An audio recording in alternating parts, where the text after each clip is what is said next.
that start heating up. We'll see who ends up popping in here.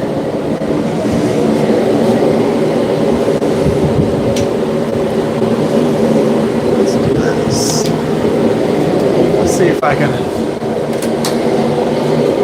adjust the lights just a little bit.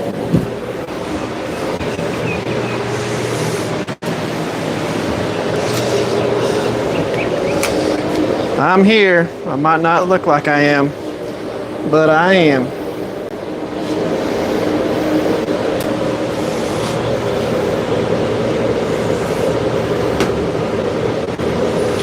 Just getting some of my lights going.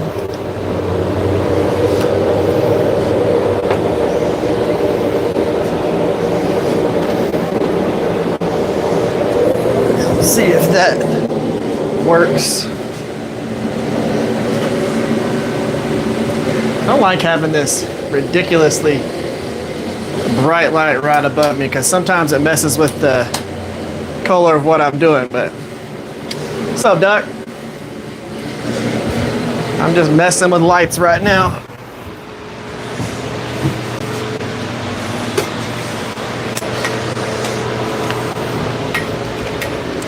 I've got the piece of steel in the forge.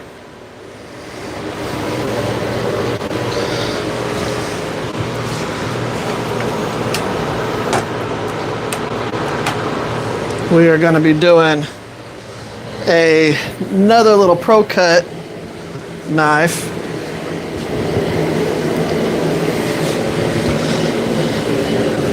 Is that a little bit better? I swear that these lights are bright, but they're not like.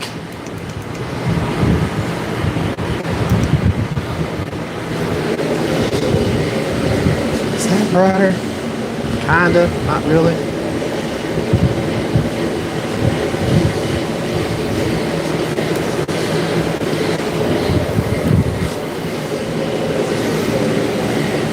That's a little bit better. So, color is never accurate. Hell no, it's not. So we're gonna be working with some Pops ProCut and seeing how that goes. I swear it's like I want it to be brighter than what it is, but it is crazy that this light puts in that much work. And I've got like 4 lights in front of me, but this one LED light is like compared to that. But the difference is whenever I'm forging, you can see it a lot better if I don't have, I'm gonna move y'all down just a hair.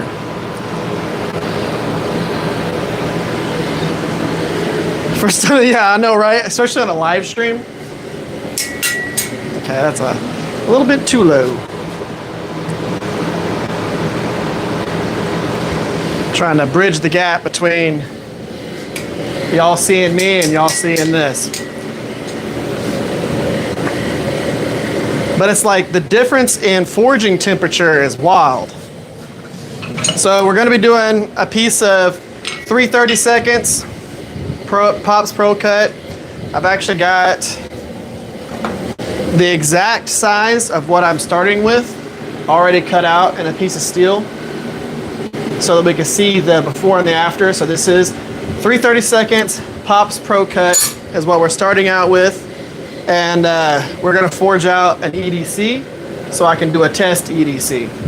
But I'm gonna pull this out and show you all the difference in color of the steel before I turn that light back on.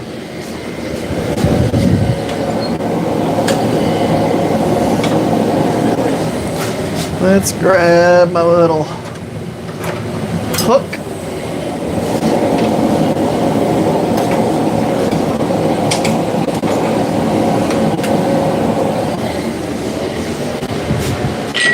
So that color right there, of course, we are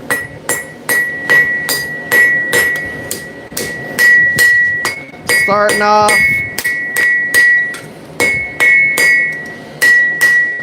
gonna get cold really quick. That's the, I'm not getting it super hot right now.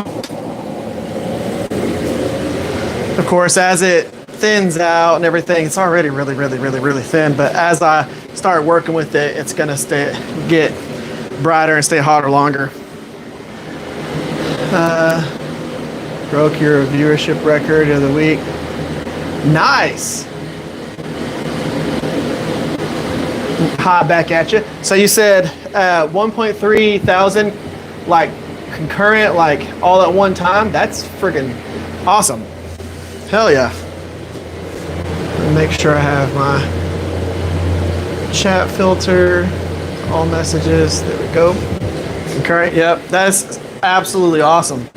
So for people who've never had to forge really thin material, this is 3/30 seconds. What I typically use is like 1/4 of an inch material. Let's see if I've got one that, yeah. So this is one of my integrals. You can see how thin that is compared to that right there. This is what I typically forge with. That's one of my integral bolsters. But 3/30 seconds is really thin. So what you got to be careful with is whenever you're forging it with it standing up, it wants to taco, it wants to bend really easily.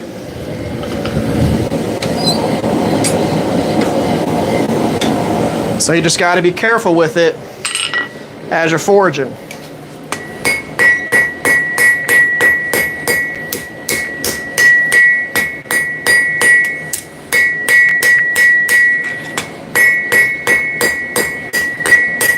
Because it wants to curve like that real easily.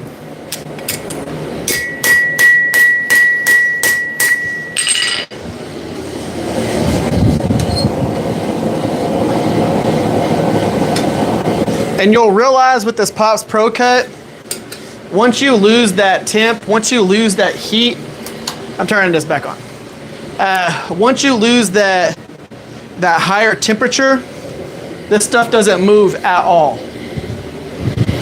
So you have to be mindful of that. Whenever it starts cooling down, you just gotta put it back in the forge, heat it back up and start swinging, because that stuff does not move unless it's hot. Yeah, might as well be forging aluminum foil. So yes. So that's either Nisha, my wife, or Toby. But you have to be mindful of this, because if you're forging 1/4 inch thick stock, you can beat the hell out of it. You can just swing your hammer as hard as you want at that stuff.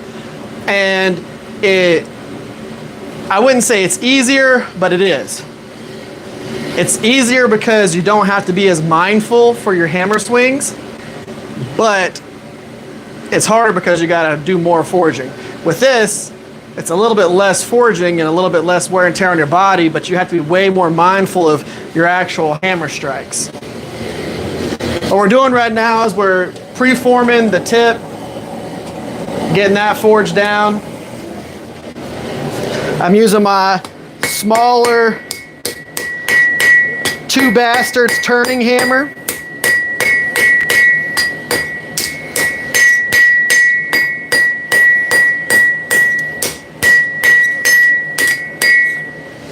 And we're just working that down.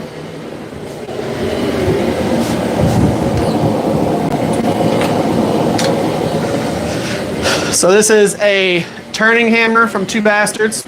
It's one of their restoration hammers.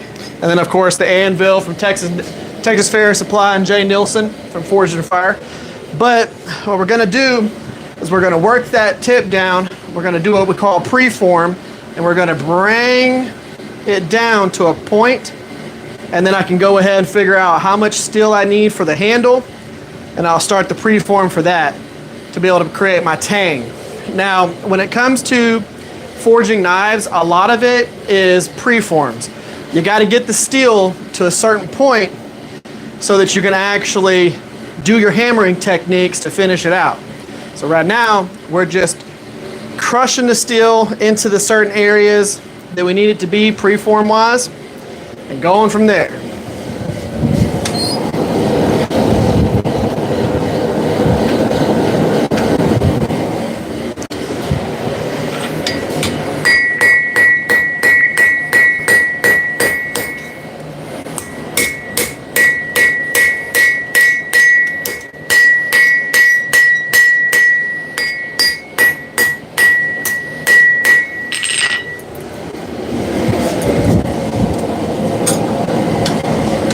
There are 2 times where you actually do the most movement with forging a knife like this.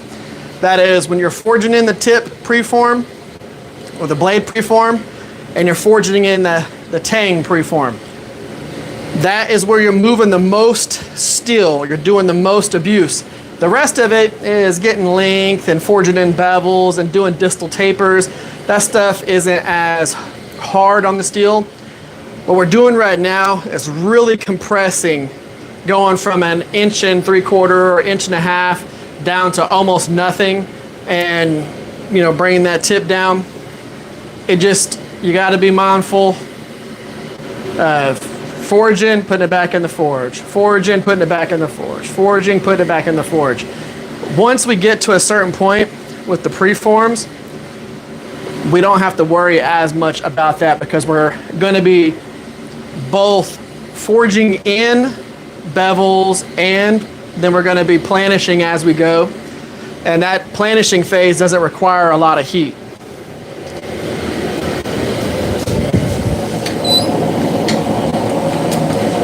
But right now, while we're doing this, we need all the heat we can get in there.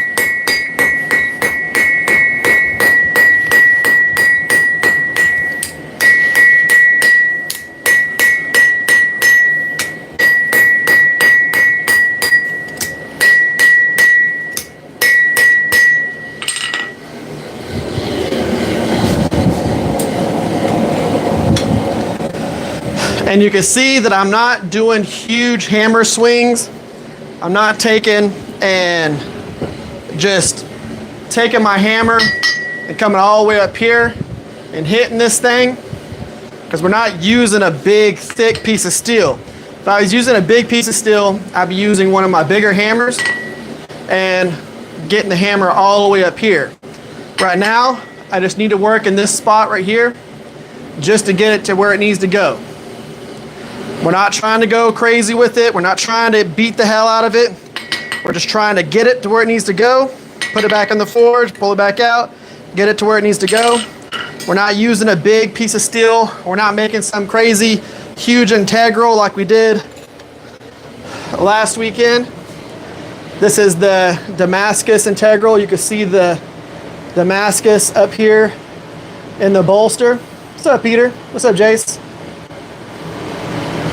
So that Damascus is looking really cool up there. This is just after doing the a little bit of vinegar soak to get some of that forge scale off.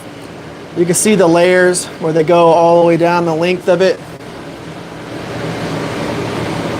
That's going to look really cool. I'm still in the deciding whether I'm going to leave the brute to forge texture, because I forged this integral.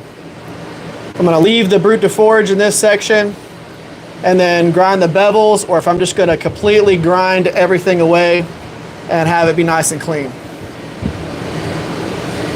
When the metal is heated, does the hammer not bounce compared to cold melt? Correct. Whenever you have hot steel, it's like hammering, stiff Play-Doh. Whenever the steel gets cold, it's starting to get harder, and you get more rebound off your steel hitting that anvil. Just like if I'm hitting this right here, versus whenever I'm hitting the hot steel, it's gonna thunk, take a lot of that momentum out of the hammer.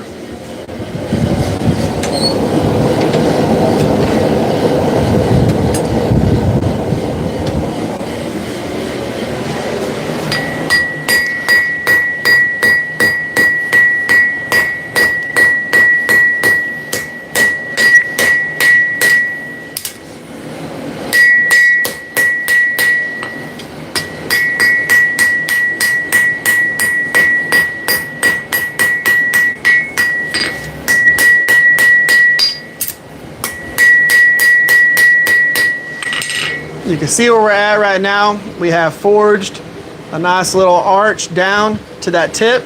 I'm gonna bring this down just a little bit more because I don't want the blade to be super tall. So I'm gonna bring it down to where the blade is about 1.25 inches in height. And then we'll start focusing on the tang. And it's raining outside, which means I need to shut this door. That's gonna suck. Maybe I don't have to shut it all the way. Ooh.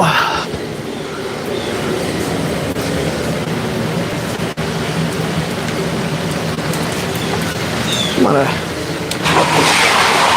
bring that door shut a little bit. The best part about it raining outside is that means it's gonna cool down in here. I am super excited about that. As long as it just rains and it doesn't rain for about 5 seconds and then turn super humid.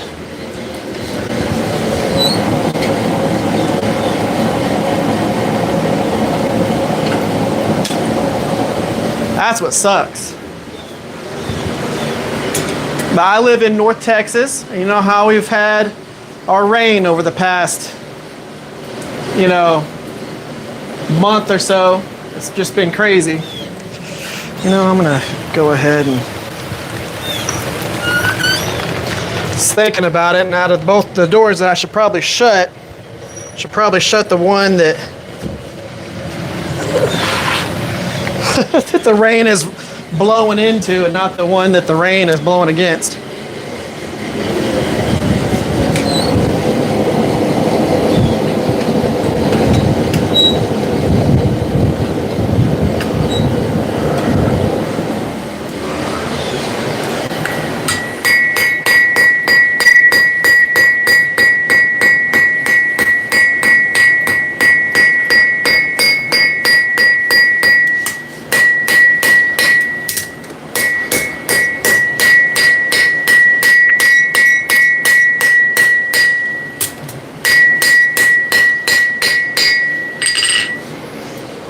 Keep bringing that down.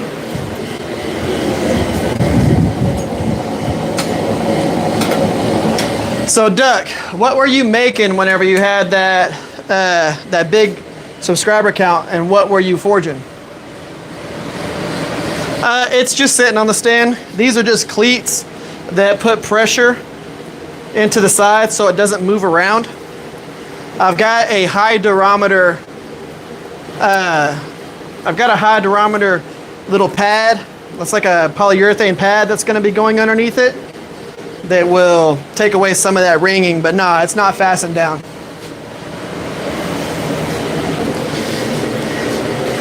Well, it's not that it's a problem. It's a purposeful situation, but it's not a problem. Yeah, it's loud. I mean, whenever you take this versus this,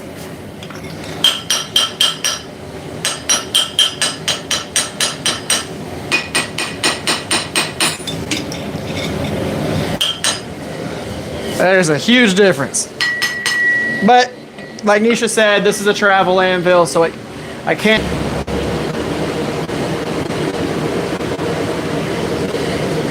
But yeah, I've got the rubber mat that's going underneath it, and that's gonna take away a lot of that ringing.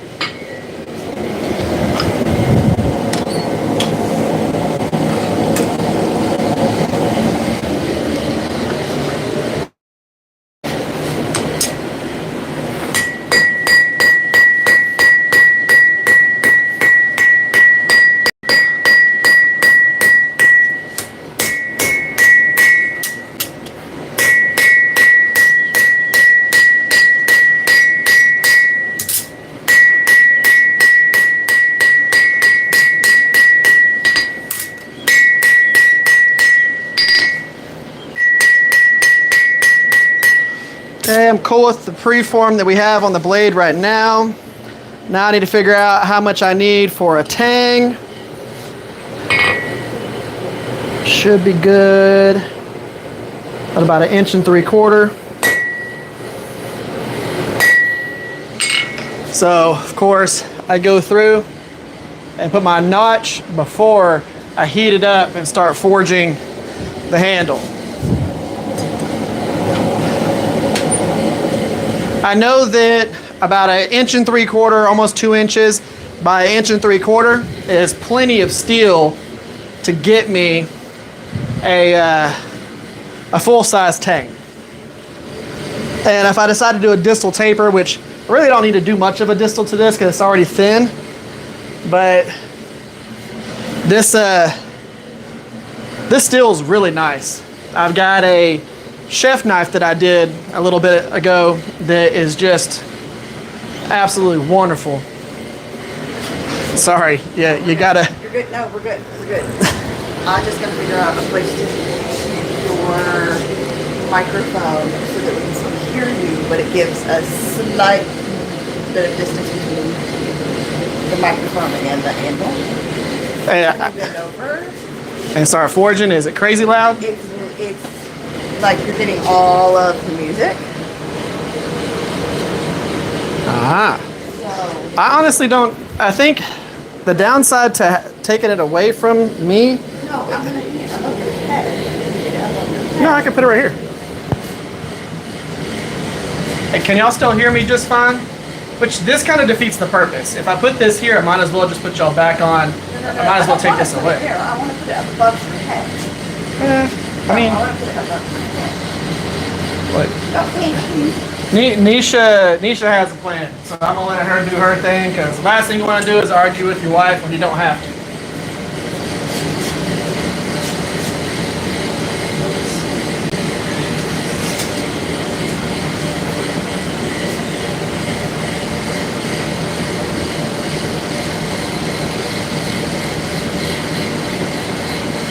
But y'all can't hear me very well whenever I'm over here, can you?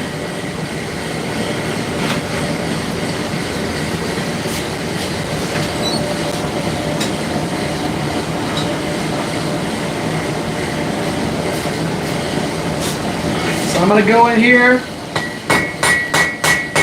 I'm forging half on, half off.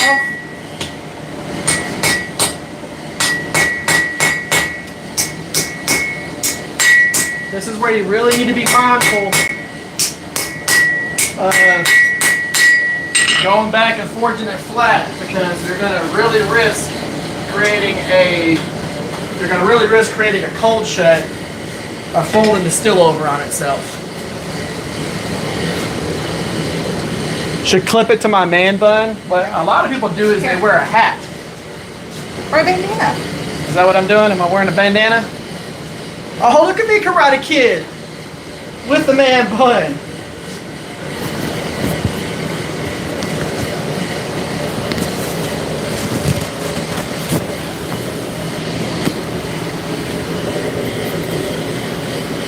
All right, Duck. Be on the lookout for all the people talking trash about my thingamajigger that I got going on here. Is that gonna be thick enough? Do it right there. I'm not putting it right there in the middle of your head. I'm going to put it off to the side. Again, she got the plan. Is it on there? Okay, can you hear me? Is this good? Is that better?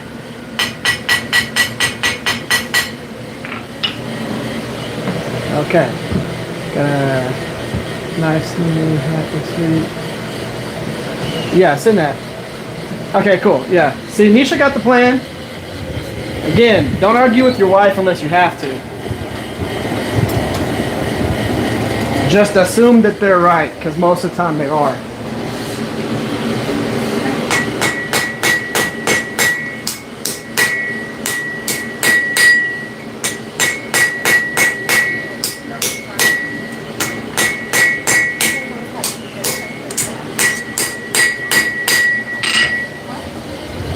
So what I'm doing at this point is I'm just going through. This still has a little bit of beeswax on it. Y'all can't see that it's smoking, but it's smoking.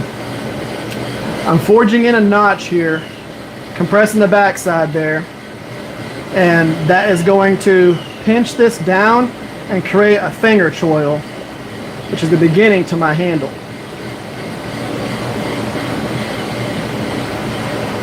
tiny bit muffled, but okay, good. As long as it's an improvement and y'all can still hear me whenever I turn away from the phone, that's what matters.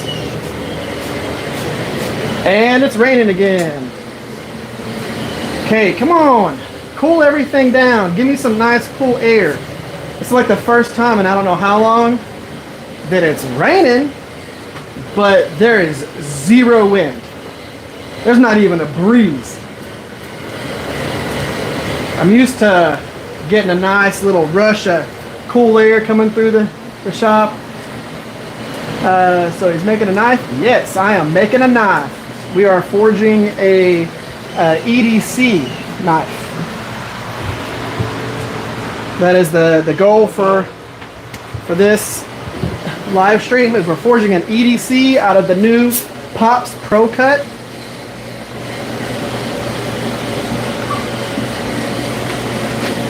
This steel, this particular steel is their replacement for 15 and 20.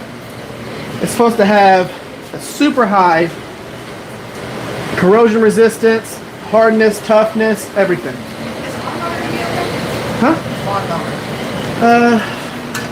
I mean, if you could put a bag over the top of it or something, that'd be fantastic.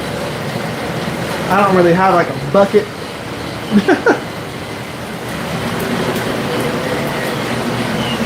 I'm in the process of working on my lawnmower that's outside, and I got the carburetor off of it, and we got rain going. Now, luckily, the rain's not going towards where the carburetor is, but don't want to risk getting water all up in your lawnmower's engine.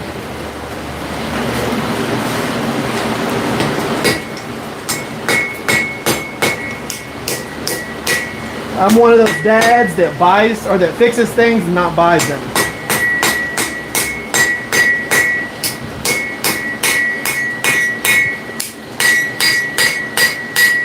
Or I guess I should say I fix things, don't replace them. What's the point in having this shop if you can't fix the things that break around your house? Hi from Brazil. Awesome to have you here.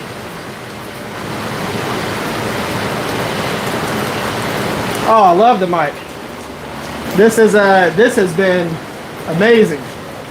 Still 100% trying to figure out exactly where the location needs to be. I'll probably start wearing a hat. Either that or this. The nice thing about this little bandana thing that I got going on here, of course I look like a samurai or Karate Kid with the man bun and all that, but this is actually keeping the sweat from falling into my glasses.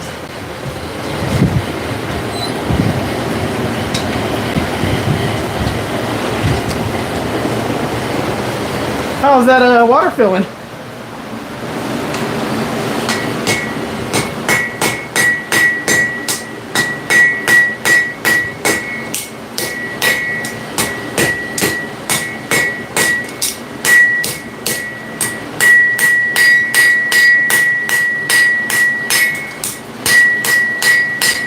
Now, the only reason why I got this 3/32 steel was because I was planning on primarily making chef knives out of this, but I was looking at some kind of like bird and trouts, some minimalist EDCs, and a lot of them were using thinner steel.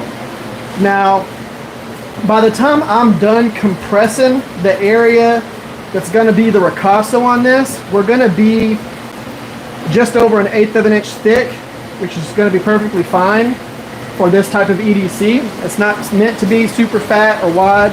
It's supposed to be a thinner slicer. What's up, Steve? Went through the motor part, and find the issues, put that together, work perfectly.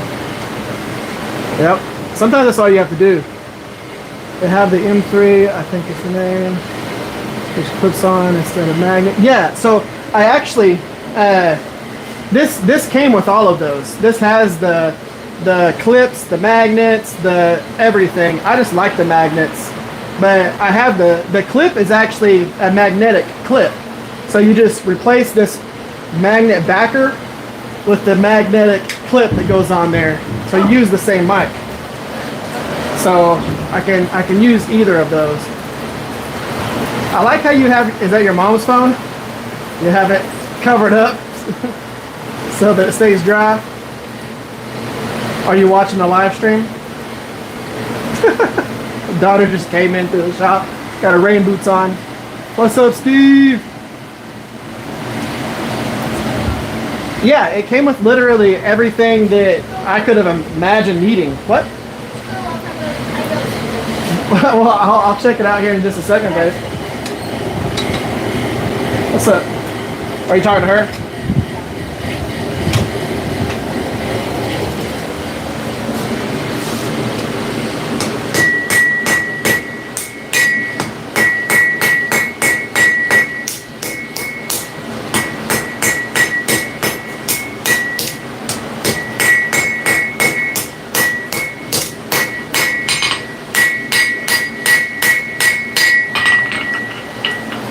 So we're just taking that, we're bringing it down. That's the preform for the handle.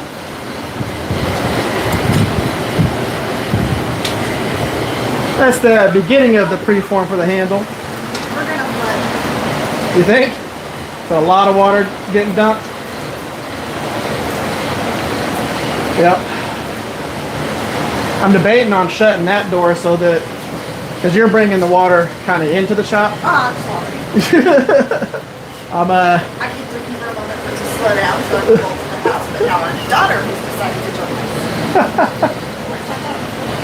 us. Well, she's wearing rain boots. 2-hour battery, but it came with 2 mics. Yeah, this has 2 mics, but it actually, this thing stayed charged for like 3 hours last live stream. I mean, I took it pretty much straight out of the box and wore it for that whole live stream.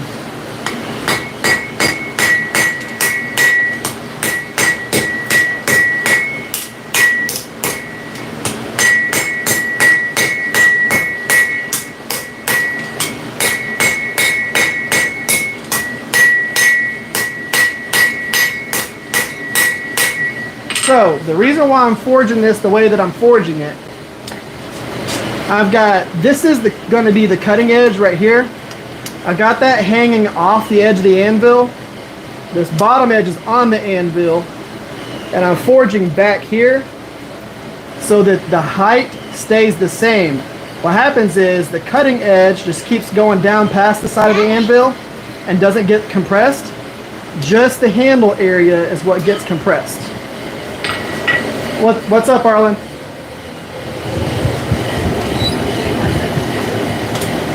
Is that what she's wanting to do?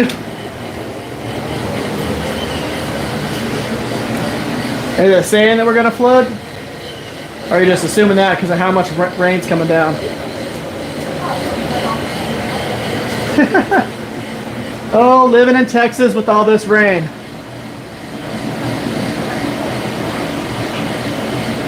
Pop open my feed from... Heck yeah. Well, it's awesome having you here. Like always. I want to show y'all something. This is a sneak peek at a future build. I did it out of wood so I could get the dimensions right. I see how soaked you are. Nope. This is going to be something that I haven't done before, handle setup wise. Multiple layers of different things, but it's always good if you're going to do something as intricate as a handle like this to do it out of a different piece of wood or steel so that you can make sure that the dimensions are exactly how it needs to be so that it's actually a comfortable, you know, type thing. Freaking punch with that, skull crush with that one, and I did the post here in the center behind this so that this doesn't bend and crunch your knuckles. It's got an actual standoff, so you can hit as hard as you want with that right there and not have to worry about this bending.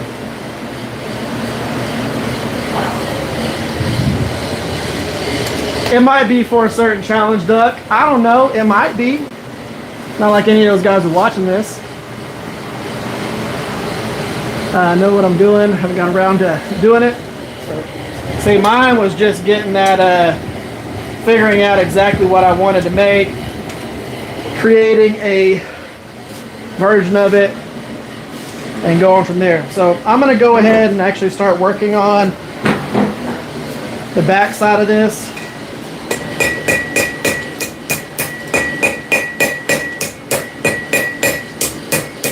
Before I go through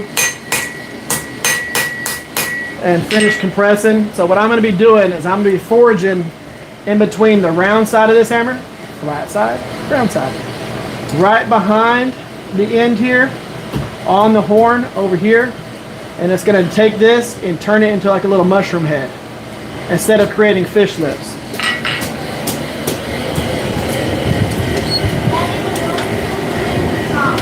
I know. What I need is one of those like squeegee things to push the water all back out. Nothing. I was just talking. Kids are out there in the rain having fun like kids should be.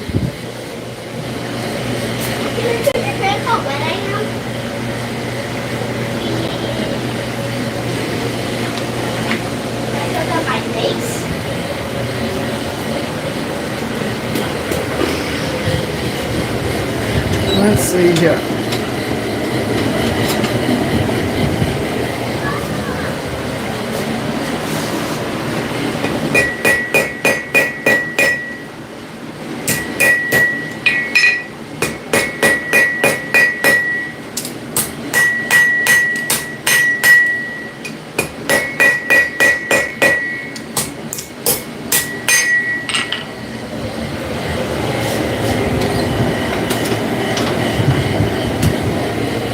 Again, this is a part where if this steel was 1/4 of an inch or 1/2 an inch thick or 3/8 of an inch thick or even 3/16, it'd be a lot easier because I would be able to compress this a lot faster.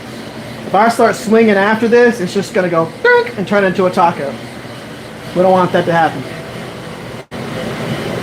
The project is an EDC. Leaf blower is the way to go. That is true, but leaf blower is allowed. I've got my leaf blower up there if I need to use it. Thank you for missing the last challenge. Well, I'm excited to see what you make. I wanted a hybrid between a trench knife and a saber. So that's what I made. I made something that doesn't exist, which is what I typically do for the challenges. I take and I make the thing that I want to make instead of a replica of something.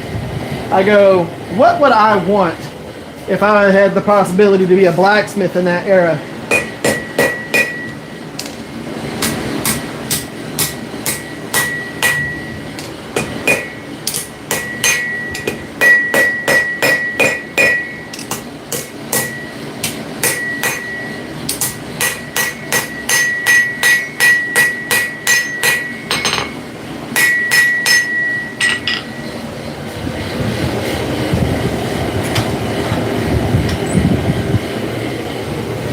Like, what is the thing that I think would be the perfect military weapon in a specific era, like trenches and stuff like that? And that's what I went with. Figure out what I'm going to do for the guard. Come on. Consult you after the stream. That works. What's up, Manuel? How you doing? And then I can't wait to start working on this project, which is the collaboration between myself and Steve Jennings. This is going to create a really cool sword. Golden Gate Bridge Cable Canister Damascus.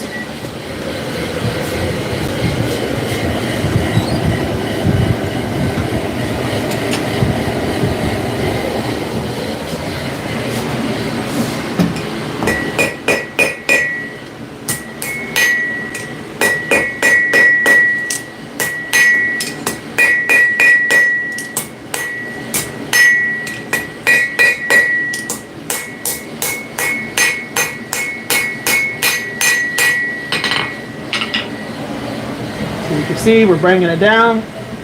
The without creating any fish lips.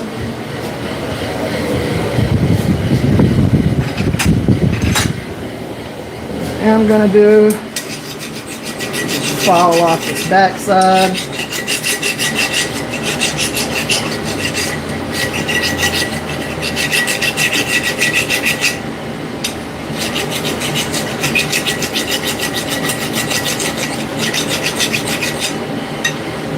There's a little area that's looking like it's folding over a little bit. I don't like that.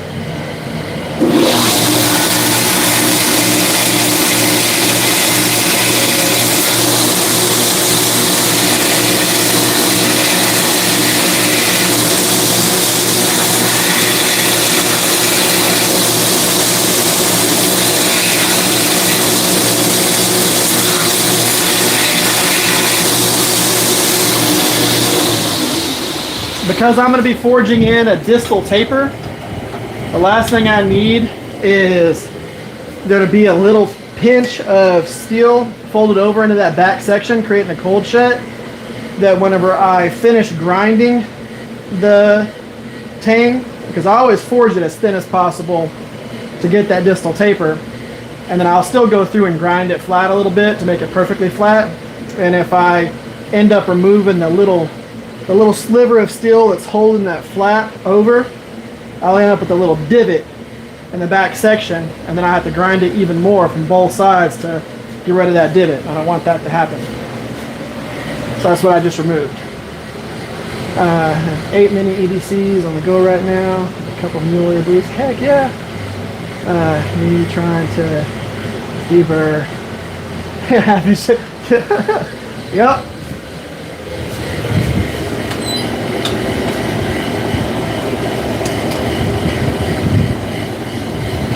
I've deburred a few copper pipes in my day.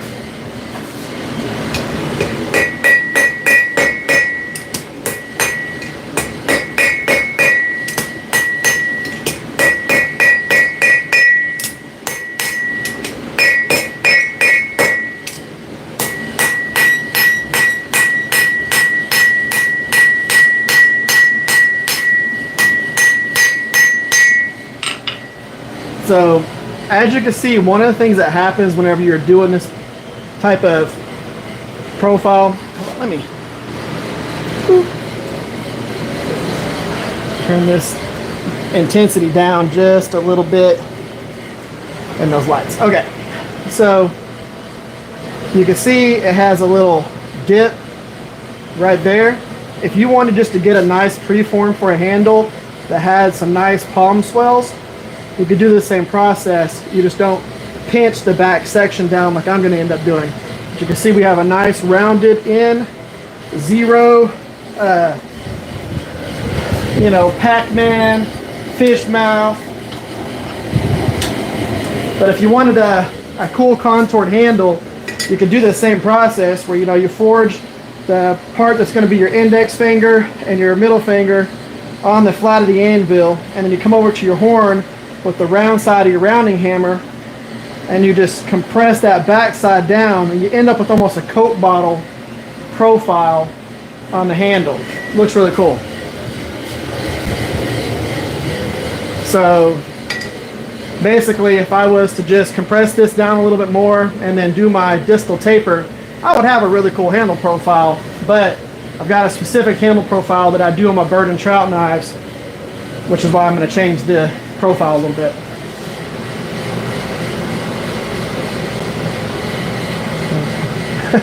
I'm lucky to have the tools that I have. I use 3/32 for my mini EDCs. I can't imagine trying to forge it. Yeah, it's a pain in the butt.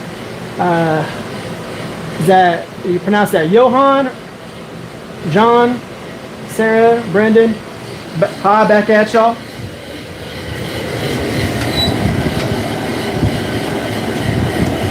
We are forging a knife.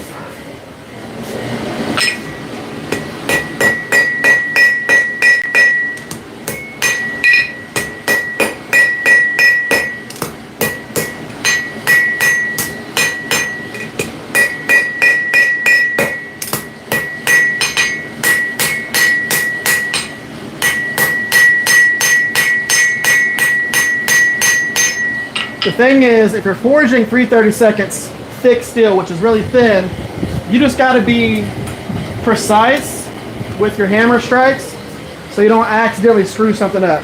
It's real easy with this type of steel or this thinness of steel to screw it up, you know, because you went a little bit too hard too fast, and you just bent it into a taco, or you folded it all over and then you're trying to open it back out, but you end up creating cold shuts and stuff like that, or you accidentally hit it too hard while it was flat like this, and you hit it too hard, and then you created a huge divot inside already really thin steel, and now you got to either grind that away or hammer the rest of it that same thinness.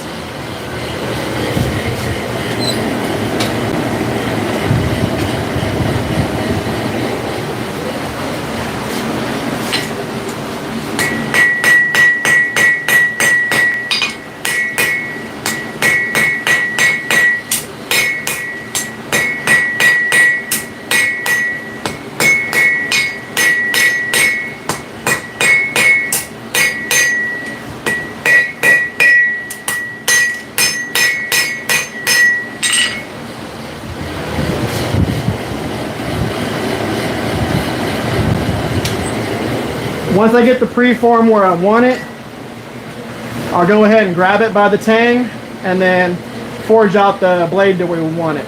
So I'm going to be forging a distal taper into this tang or into the handle, which means it's just going to have a thicker area towards the front of the blade. I'll show y'all one of these. So just like one of my chefs right here, it gets thinner towards the end. It's a little bit thicker up here, thinner down here. This is one of the ProCut chef knives that I do. Insane balance on these things. Whenever I put a handle on it, you put your finger right here and it just sits right there. But we forge in a distal taper, so it goes a little bit thicker to thinner, just like we do with the blade up to the tip. That's one of my forged. It's got a distal going to here, into there. And that's just a little chef. We're doing a handle similar to one of these.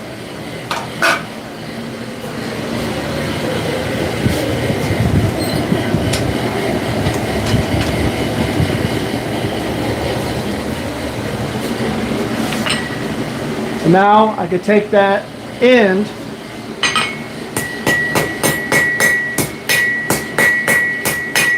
and whenever I forge it down, it really bows out the end of it.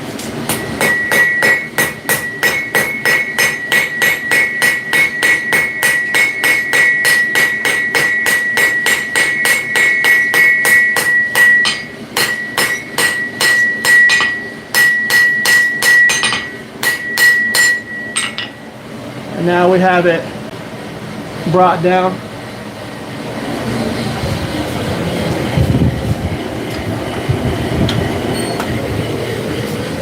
We'll do a little bit more work on the preform, clean it up a little bit. Just know that when I forge in the distal, I'm going to gain about 3/4 of an inch of length. Companion on Forged in Fire. Thanks for Jake. Well, my wonderful anvil that I use here is actually Nielsen Knives. This is his Mastersmith series. This is the collaboration between Jay Nielsen and Texas Farrier Supply. Of course, Texas Farrier Supply is one of my sponsors, along with two Basterds, Texas Smithy and Supply. They're the ones, they supply all my hammers. Texas Farrier Supply supplies my anvils, my stands, my tongs, all my grinding belts, all that stuff. But I like Jay a lot. Forged in Fire is a reality TV show. That's what that is. They just happen to do knife making on it. A lot of the stuff that you see in that show is not stuff that happens to real knives.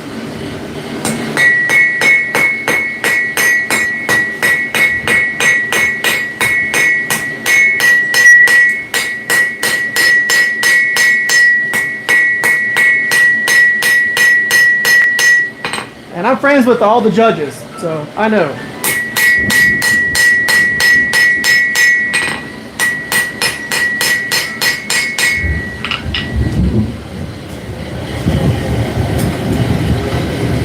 But I travel and do demos with the judges at shows.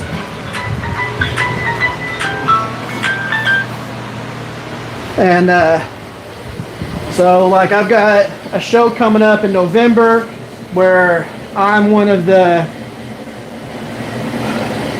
I am in no way, shape, or form a celebrity, but I'm one of the key people. I'm doing a demo there.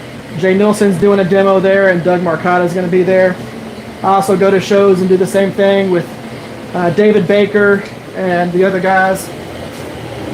But I do my demos, I do my blacksmith in there.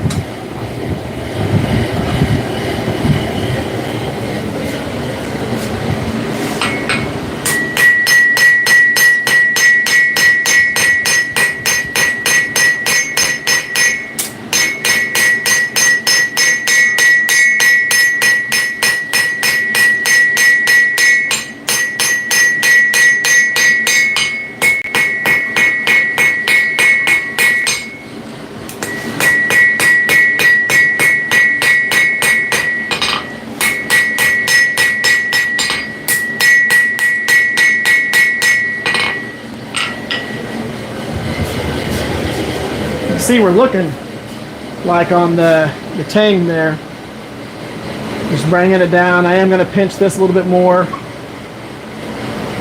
Got plenty of length there. We need about another 3/4 of an inch of length. Can you grab your mom's phone? It was going off. Thank you, baby girl.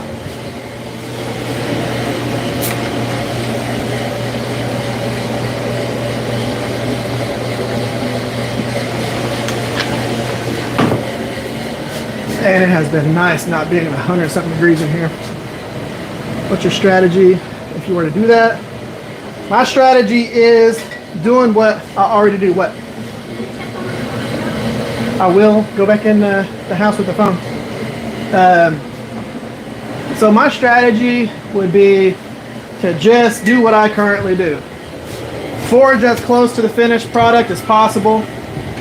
I know that I can forge 5 knives in an hour and a half if I'm really trying. I'm not trying to teach somebody how to do something.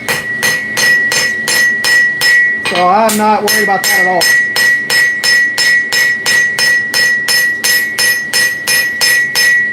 I'm bringing this down a little bit.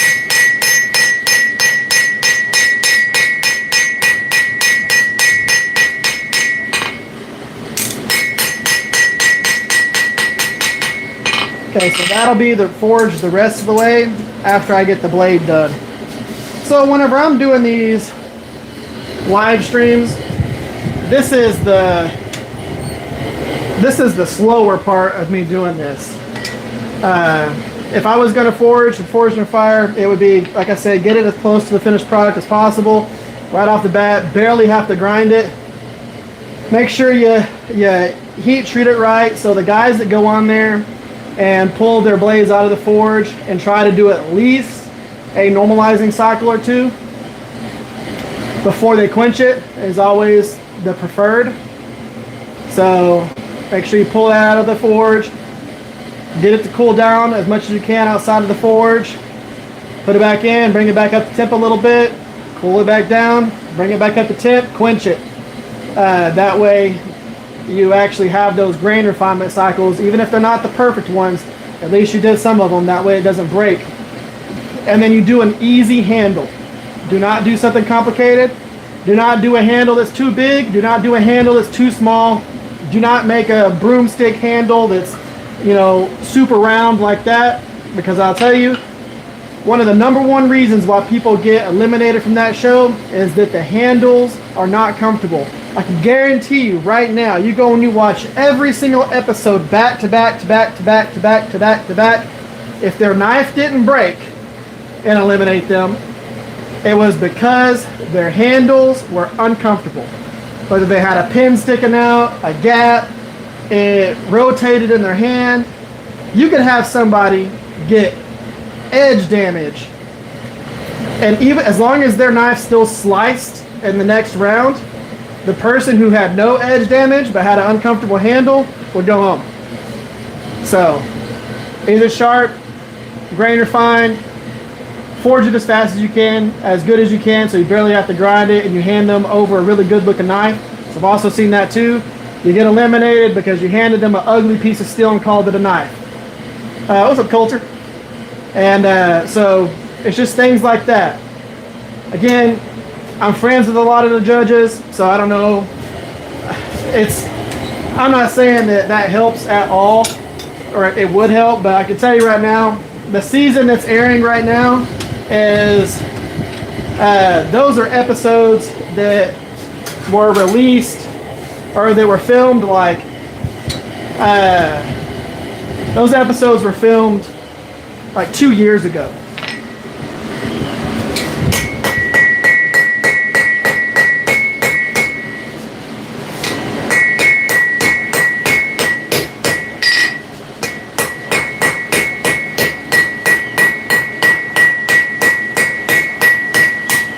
And those people have been waiting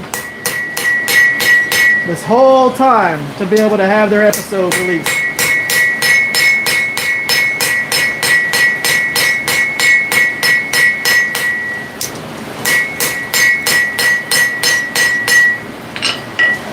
Go back in. I'm going to compress this front part down just a little bit, this area here, and then we'll forge in some bevels.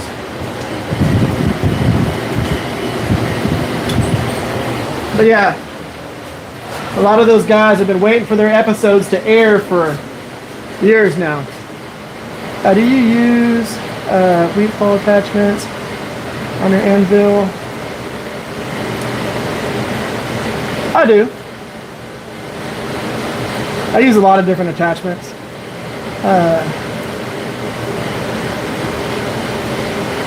You look at ABS specification. I have.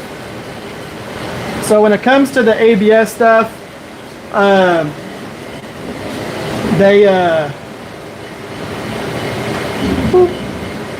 comment lasted about 5 seconds. So with the ABS Mastersmith, I will eventually do the ABS stuff, but I really don't feel the need to do it right now.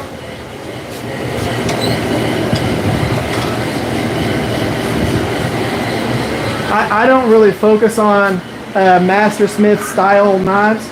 Harlan, you can't have that going. It's creating a weird echo.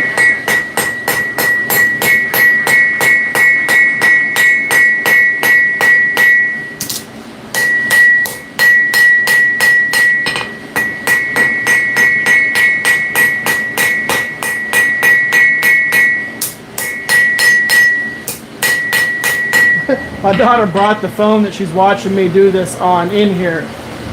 Harlan, you can just watch me. You don't have to watch me on a phone. You can just sit right there and watch me do it.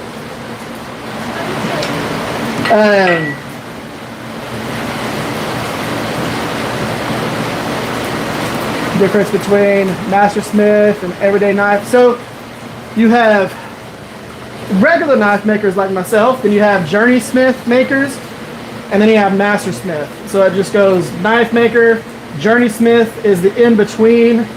You turn in 5 knives, they bend a knife, all of that.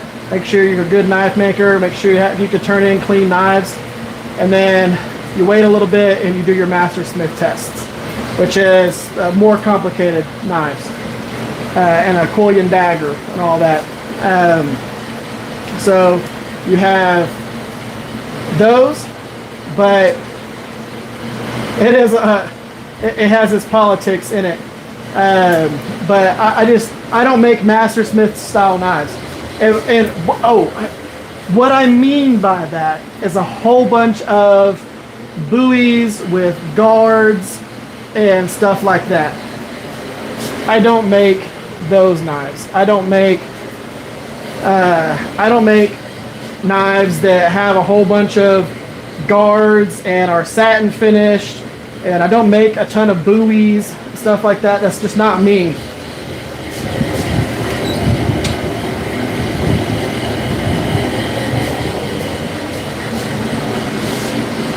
Let's work on these bevels a little bit.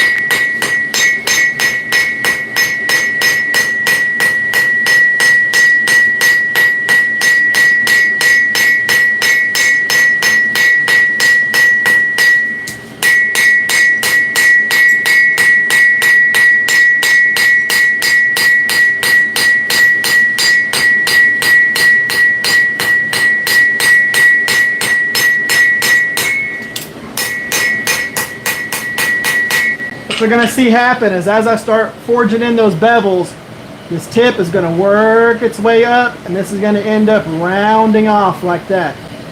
Because this turns into a banana. Yeah, fancy gold inlay. Yeah, we make functional stuff, correct. I've never really been a big fan of that style of knife making. I think it's beautiful. I think it's gorgeous, the way that they make their knives and the stuff that they do. That's just not me. That's not me. You know? They do a lot of Damascus blade patterns. Yep. There's a collector market for Master Smith knives. Yes. But you have like some of the Master Smith knives. There's Mike Quisenberry. He's always next to me at Blade Show, Texas. His knives sell for like $15,000 to $20,000 a piece. But these are, he makes Blade Show award winners every single time he makes a knife. You know what I mean? These knives go for a ton of money. You can either buy a car or you can buy one of his knives. So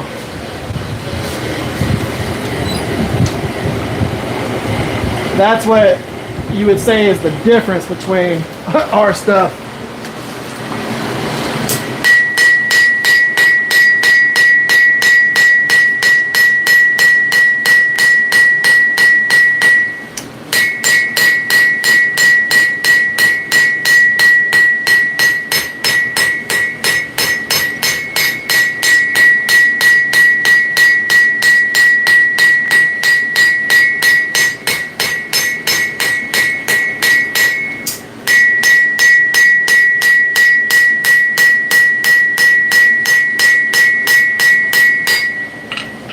See how that tip has gone up even more? Almost created like a spear. All I'm doing is forging from here down with the round side of my hammer. And if y'all have noticed, I've only used one hammer this whole entire live stream. The old two Basterds Restoration series. This is a turning hammer. It looks like a yoke off of a drive shaft. Is what it reminds me of every time I see it. Well, this is a Farrier's hammer, a turning hammer, and I love it. But this is by two Basterds.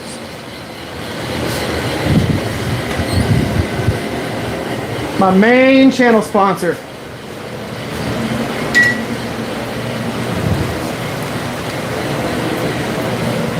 Man, I bet it feels absolutely amazing outside. I'm like barely even sweating in here. This has been one of my best, like temperature-wise, live streams since winter. That's it cool personally. Get this, yep. And this knife will probably hold value better. Wood is a $506 German weight and gram scheme. I hate the idea of a safe queen. I know. I really appreciate the people who have my knives on a fireplace mantle. That's cool, but yes, I love my knives to be used. That is like the best part of making a knife.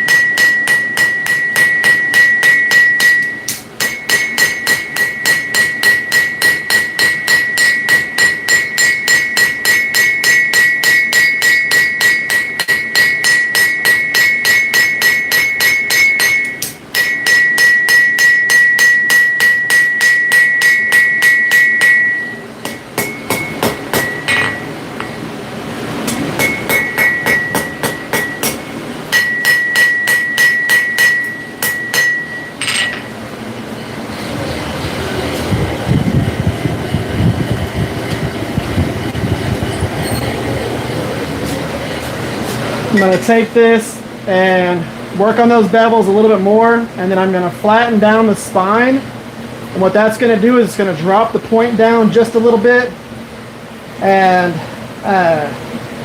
it's going to go ahead and give me the overall profile that I want. Like 15 to 20K for one knife was like a scam. If it doesn't it, chef knife's valued at the price point still.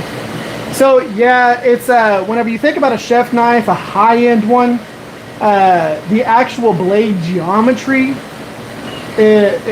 chefs are specific to the blade geometry, how much rock it has in the edge, how much thickness there is behind the cutting edge, up to a certain point, height on the blade, the distal, how good that distal is, the Rockwell on it. So does it have a 65 to 68 Rockwell?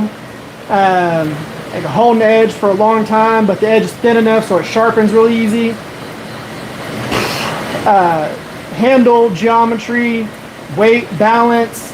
There's so much that goes into it. Once you can get all that stuff correct, like my high-end chef knives sell for, $1,000.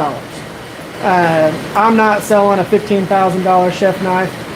I do have a very expensive chef knife that I'm in the process of selling, but yeah, I just, whenever I sold my war scythe, that sold for a lot of money, but that's a whole freaking war scythe.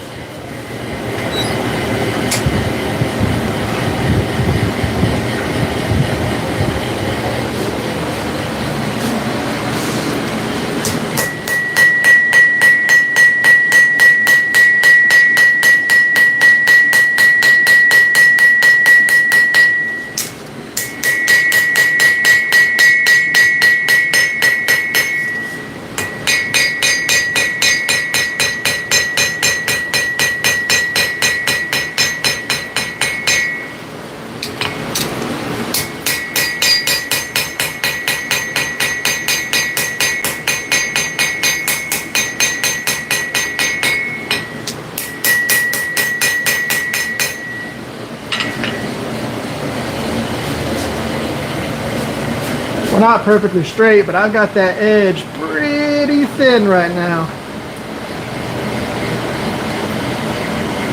compared to the spine.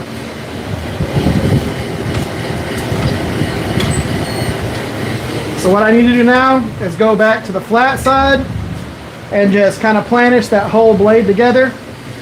I'm not going to get it perfect. I'm just going to planish it, make it all one nice smooth blade, thickness and bevels and all that stuff, and then we're going to go ahead and forge the distal taper on the tang, and then we'll blend everything together.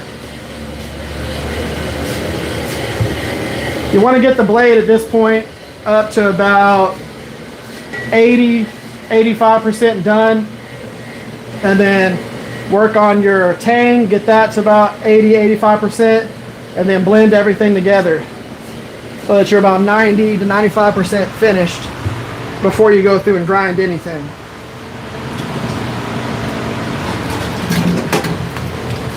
Grab one of these waters.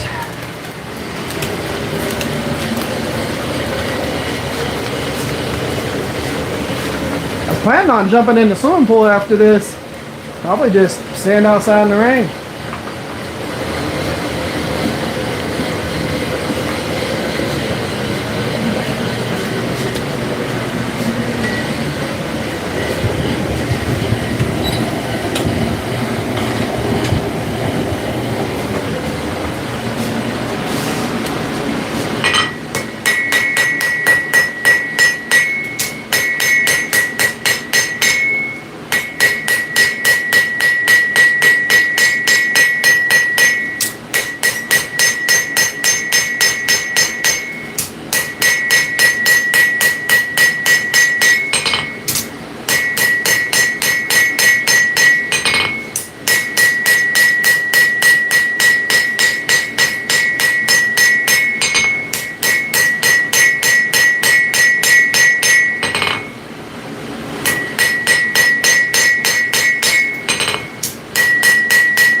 that one more time. So what I'm doing right now is, again, I'm just kind of blending from the spine down to that cutting edge because I forged the bevels. And I'm just blending the spine down into that right now. It's an amazing stream. Awesome. Thank you to have you on here. Forging with the rain in the background. Super peaceful. Oh, it is amazing. I mean, it is just like, it is beautiful over here. I'm gonna see if I can, y'all can even see out there. Y'all really can't. But it is what it is.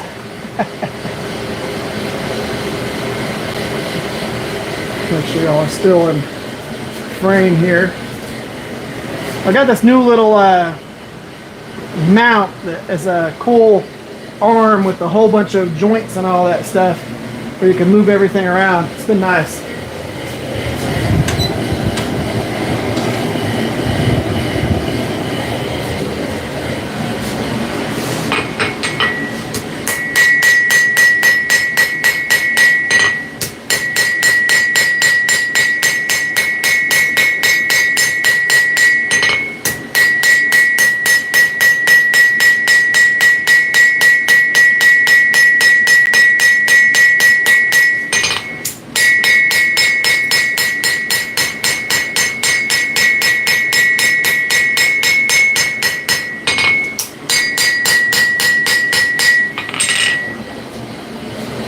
Now you don't need to go as crazy as I do on the forging process. I got that edge nice and thin. I've got a distal in the blade. I'm gonna go ahead and I think what I'll do is I'll end up planishing that down just a little bit more, but let's go ahead and do the tang. Get that where it needs to be. Right now, let's see how long the tang is. So right now, our tang is 3 1/4 inches. Let's see if we can get that too. So it's 3 1/4. I need it to be at least 4 1/4. I need to get an inch out of this tang with 3 30-seconds steel. So I'm betting this handle right here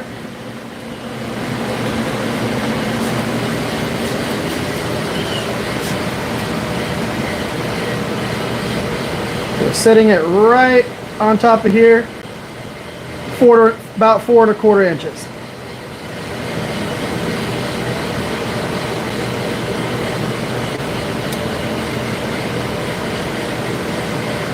That's what I'm going for. So I have got to figure out how to get an inch out of this, and it's real thin.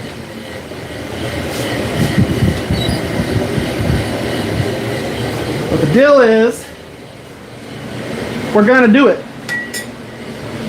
And I'm only gonna use one hammer.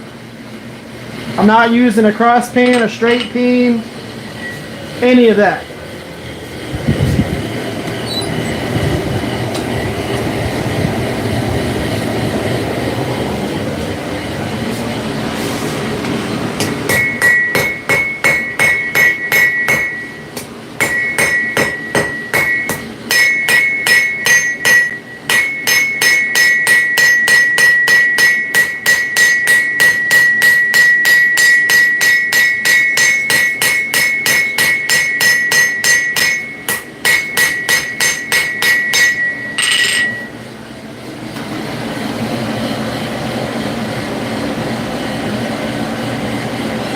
Three and a half inches. I just got a 1/4 inch out of that.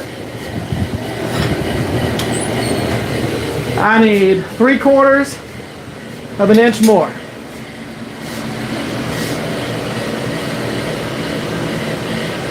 Grinder tech has got caught and gotten a lot better. Grinding too much, overheat the blade, damage it. And yeah, you just got to keep it cool.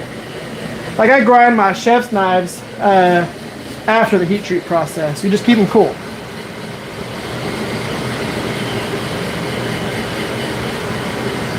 I spend time on the anvil versus the grinder. Me too. Isn't grinding mainly for located cold shuts? No, not really. I use my grinder to make everything look nice and pretty.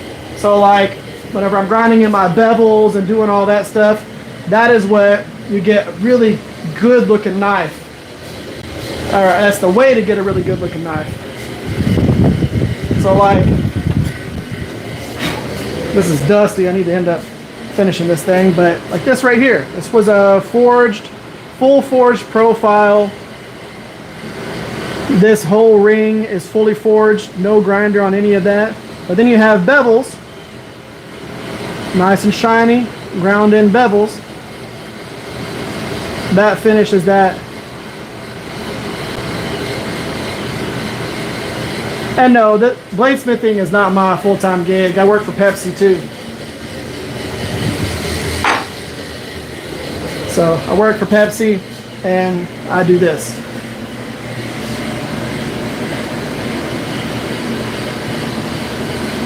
It's like a karambit, but it's like a drop point karambit. Instead of the normal karambit hook, we just call it a ring knife.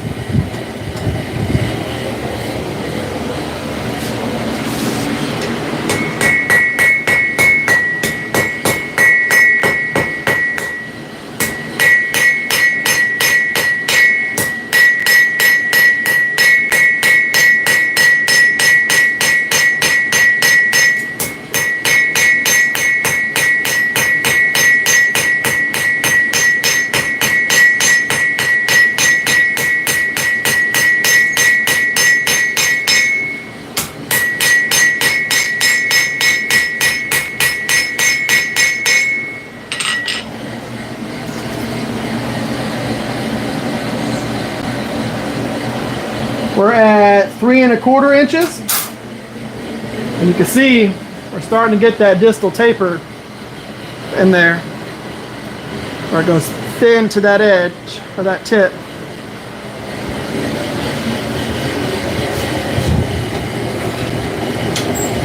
So what I'm doing is I'm using my rounding hammer as a cross peen or a straight peen. So as I'm forging, I'm using that tip of that round point right there, and I am forging a bunch of dents going in a row, a row, a row, a row, a row, a row, a row, a row, and that's pushing that steel out this way. So just as if I was using a cross peen to go all the way across and just focus that steel out one direction, that's what I'm doing, but I'm just using one hammer to do it. You don't have to have a ton of fancy hammers to do a lot of this stuff. It's just nice to have a whole rack of hammers because I have them and I can use them for whatever I want, whenever I want. It's not necessary. So I always tell people to reach out to 2 Basterds, Texas Smithy and Supply on Facebook, get themselves a rounding hammer.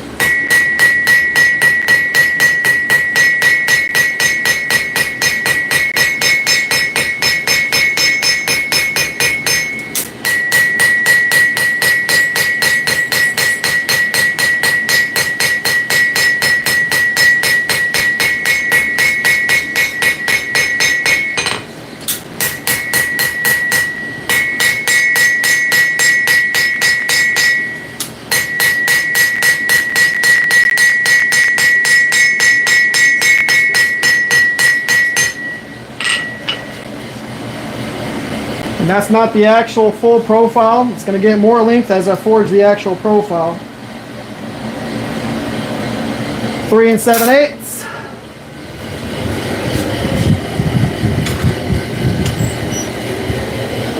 So I need about another 3/8 of an inch. I can do that.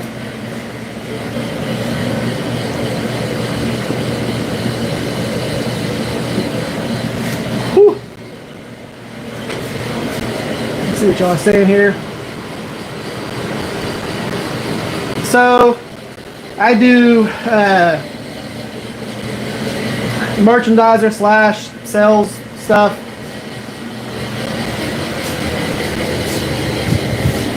I'm in the actual stores on a daily basis.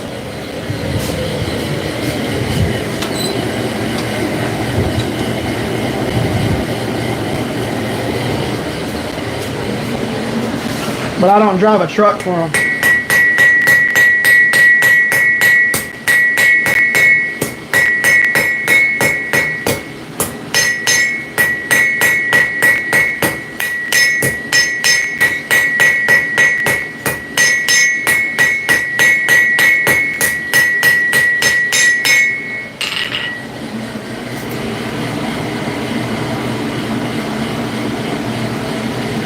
We're at 4 inches.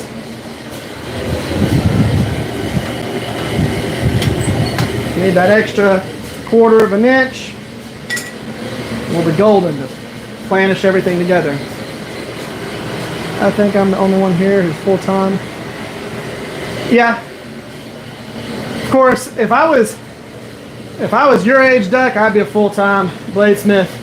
I can't do that because you know, I'm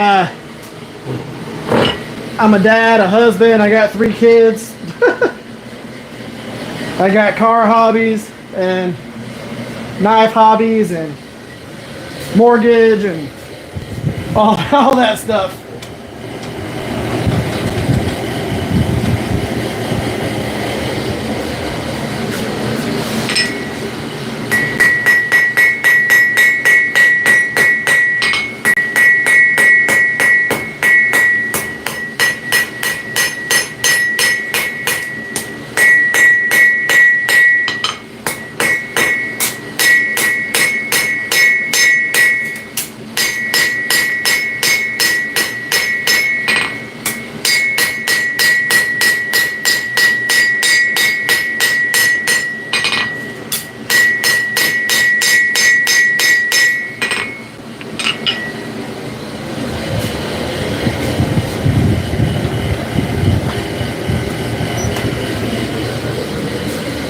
Okay, so what I'm going to do now is I'm going to make the overall handle slightly larger and then planish it. I'm going to make it slightly larger by taking the round side of the hammer and going around the whole border, and then I'm going to planish the whole thing together. Now, I should be right on the money.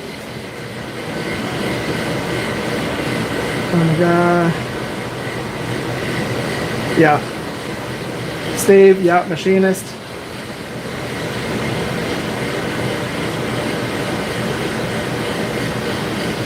Full-time knife maker aside from the odd space there.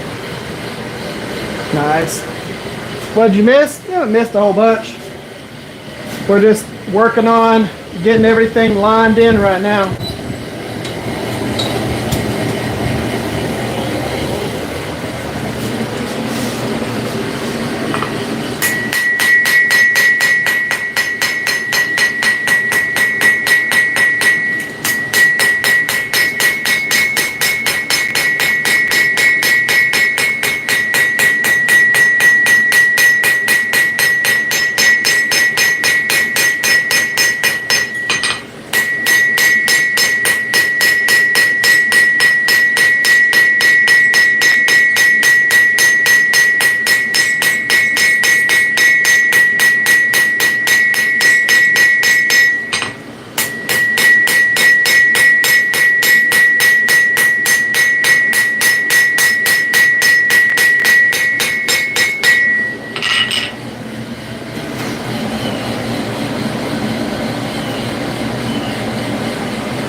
We're at 4 3/16 of an inch.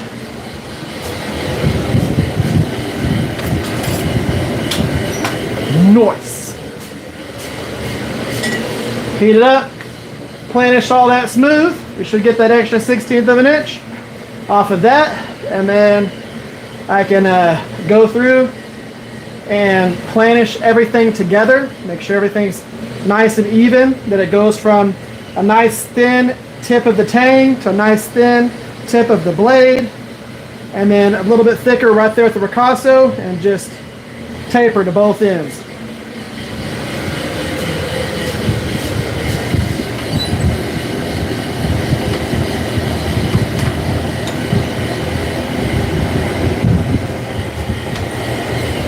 I want just a decent size handle on this. It's going to be a burden trout kind of EDC. It's probably going to be a little bit taller than a normal burden trout, but it'll be a nice hybrid knife that I think is going to do well for what it's going to be.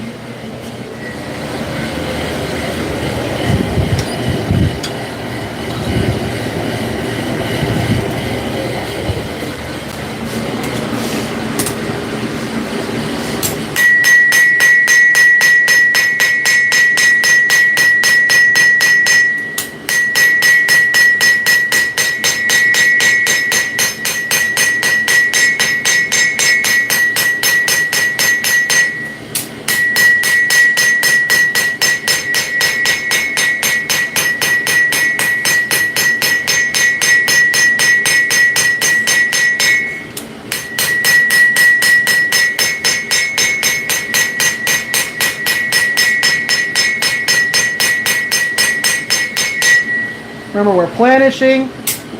We don't need a lot of heat at this phase.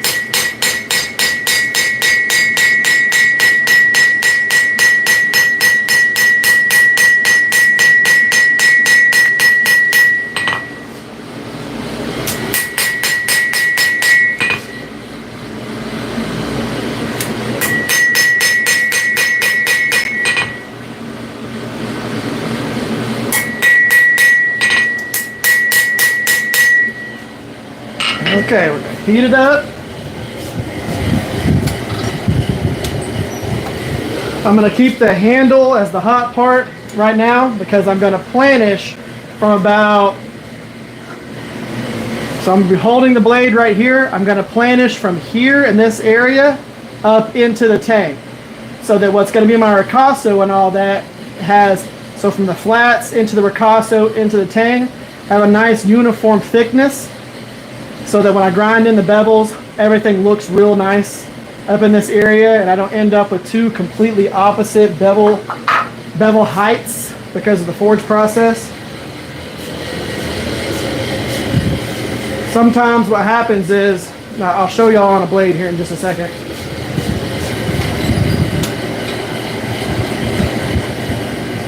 I don't need this to get too hot for what we're about to do.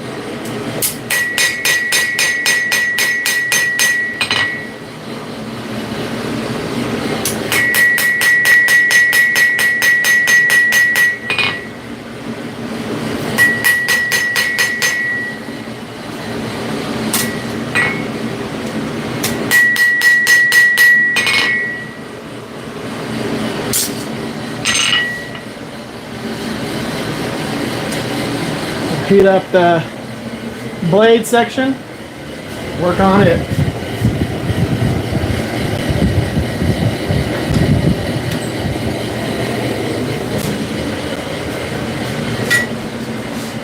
Now the cool thing is, let's say I wanted to modify the profile on this through the 2x72. I only need to adjust it by about a 1/16 of an inch on the profile, and lots of stuff would change at that point. But the nice thing is I only have to adjust it by like a 1/16 of an inch, not a whole bunch of stuff.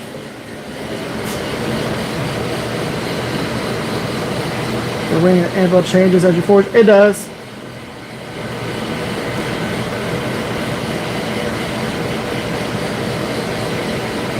So as I'm hammering on different parts of the anvil, as I'm hammering with it being colder, but there,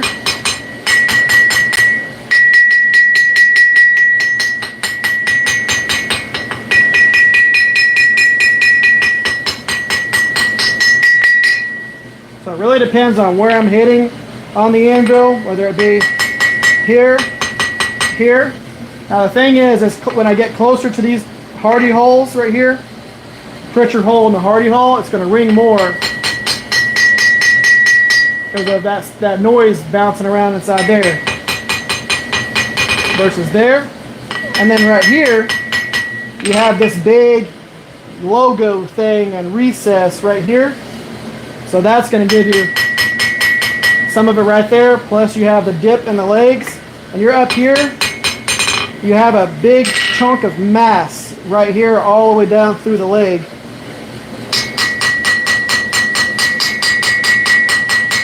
If that hole wasn't there, you'd have that there too.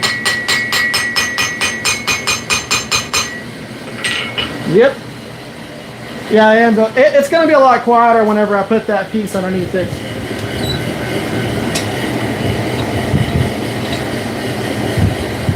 Okay, we're going to let this cool down a little bit because that is too hot to do what we're about to do.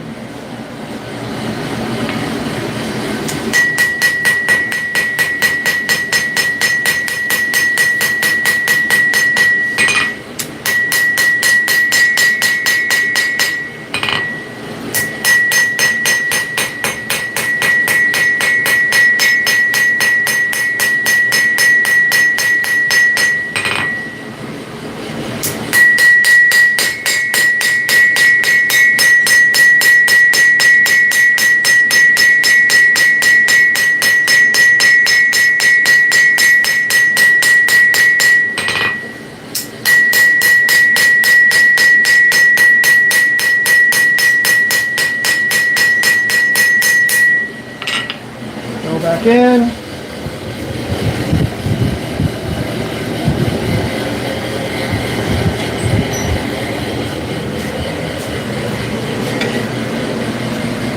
Now if I would have done anything different on this particular blade, I would have probably done the preform a little bit thinner towards the front, or I would have probably forged a little bit more of a distal taper to the tip prior to doing the bevels, because that would have left my point a little bit higher up. But I do like my points to drop down a little bit. One of my favorite profiles, let me clean this real quick. So like one of my favorite profiles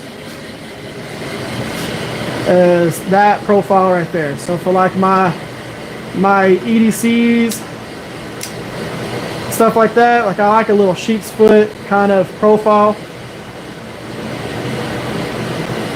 I actually changed the profile of this knife. This is not the profile that it was.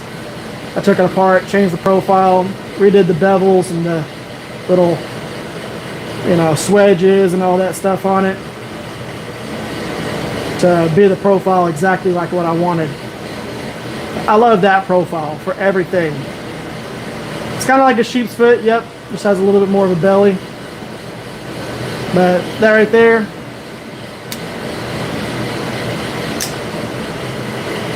that stays on me most of the time at work.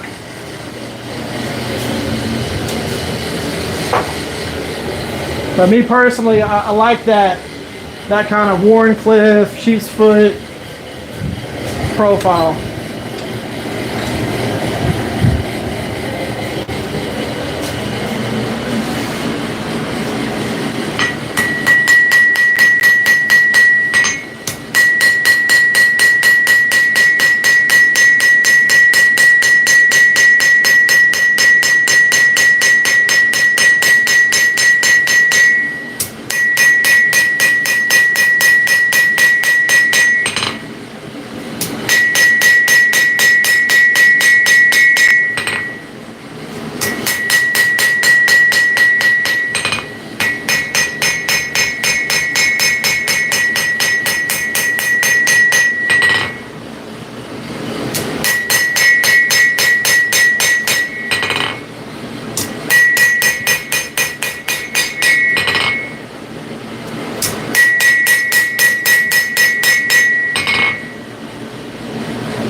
Again, y'all don't have to get as crazy as I do.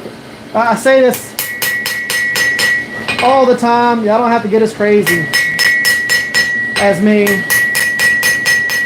when I'm doing this. You don't have to go and do near as much as I do. You can always grind away a lot of this stuff.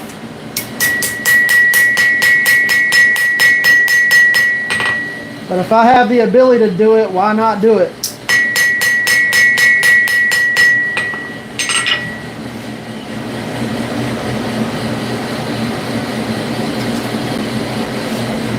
How thin that edge is.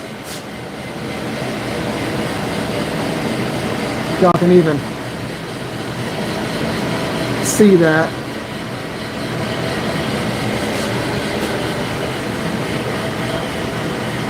That thing is thin. What I've noticed is this doesn't have a huge amount of decarb when it's all said and done, but I will have to grind away some of this.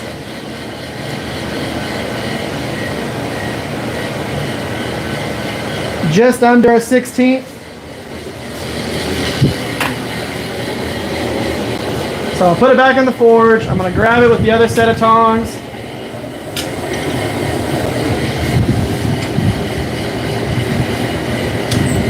Put it back in the forge. And then what we'll do, because I'm using these that don't wrap around it, not the box straws, I'll be able to do one last little planishing, really look down it, make sure everything is centered with the distals, and everything should be good.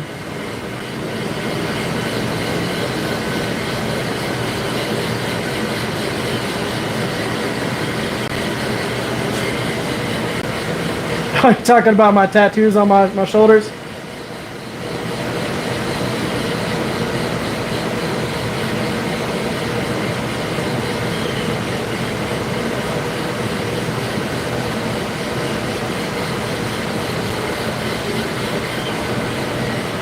Yeah, get into that. Take our way through it. Correct. I forged.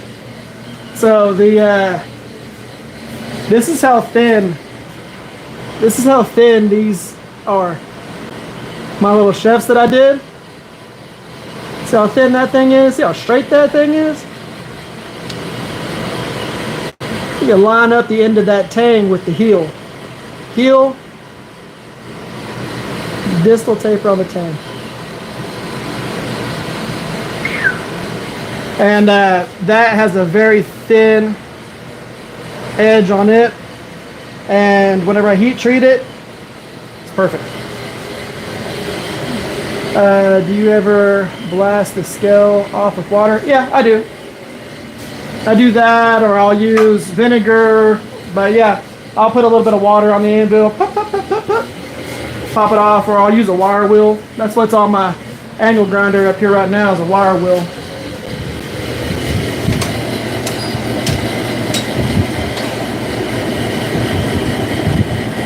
All right. Let that cool off just a hair.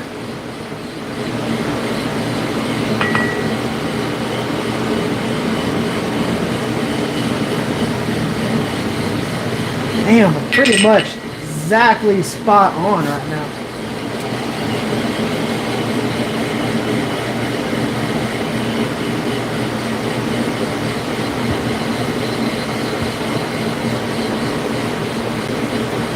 Yeah, if I do anything, I'll actually just cold forge that.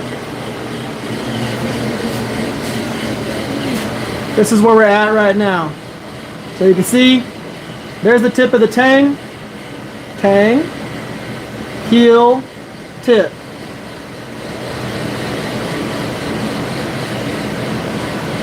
Line that heel up at the end of the tang. You can see what I'm going to change. It's just the front of this blade. You can see it comes over just a little bit.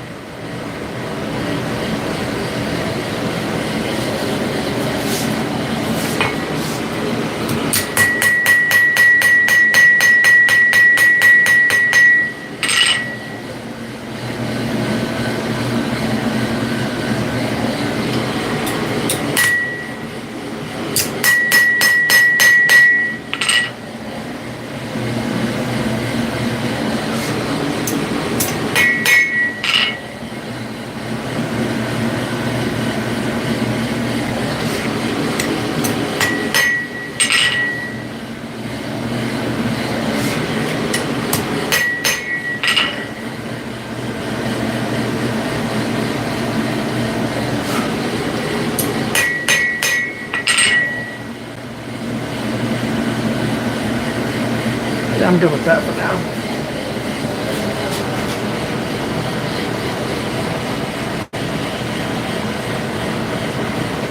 Some of that's the light playing with it a little bit in the shadows.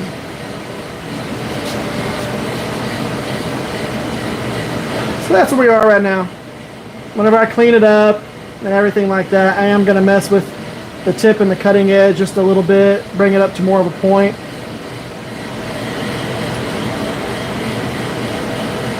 Maybe remove just a hair off the spine right there.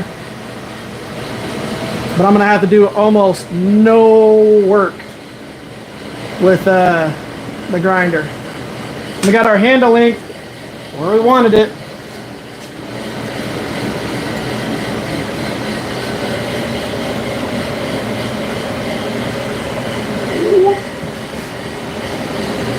I can actually show y'all that.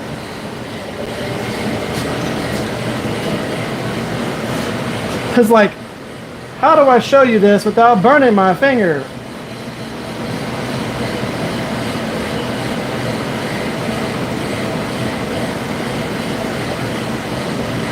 Boom.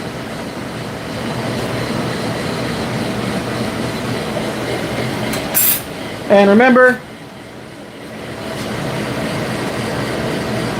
that's what we started with.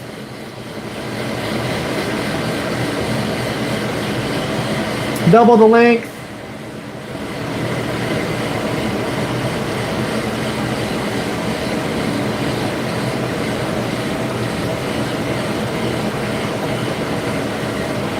Yeah.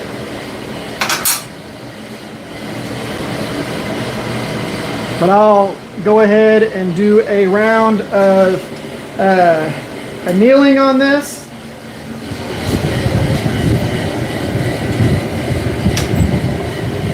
See, what you can't see is whenever I put it back in the forge, just the temperature change from outside of the forge to back in the forge blew off a whole bunch of forge steel. What steel is it? This is Pop's ProCut. This is their new, you don't want to call it a super steel because it's not a super steel, but they did a whole bunch of testing. Laren Thomas and Joe Berry from Pop's Knifesupply, this is their new steel. This is their replacement for 15N20 in Damascus. So the steel that stays shiny after you etch the Damascus. This is the replacement for that. It's supposed to be a high durability, high edge hardness, high corrosion resistant steel. That 26C3 that I love, this has a higher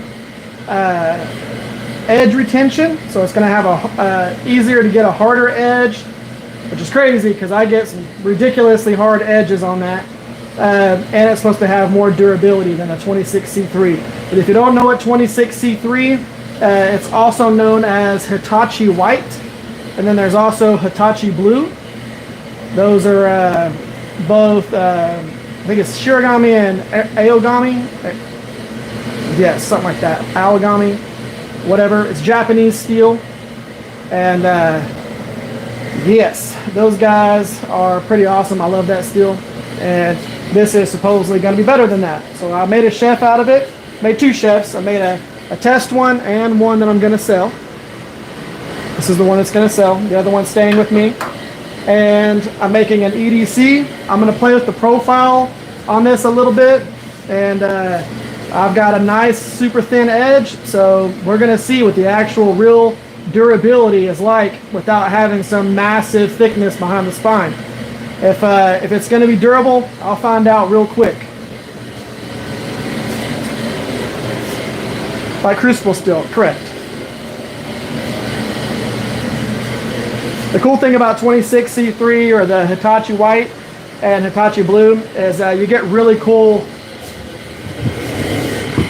I'm gonna turn that off. We don't want that to overheat. We'll make sure everything's good in there. Yeah.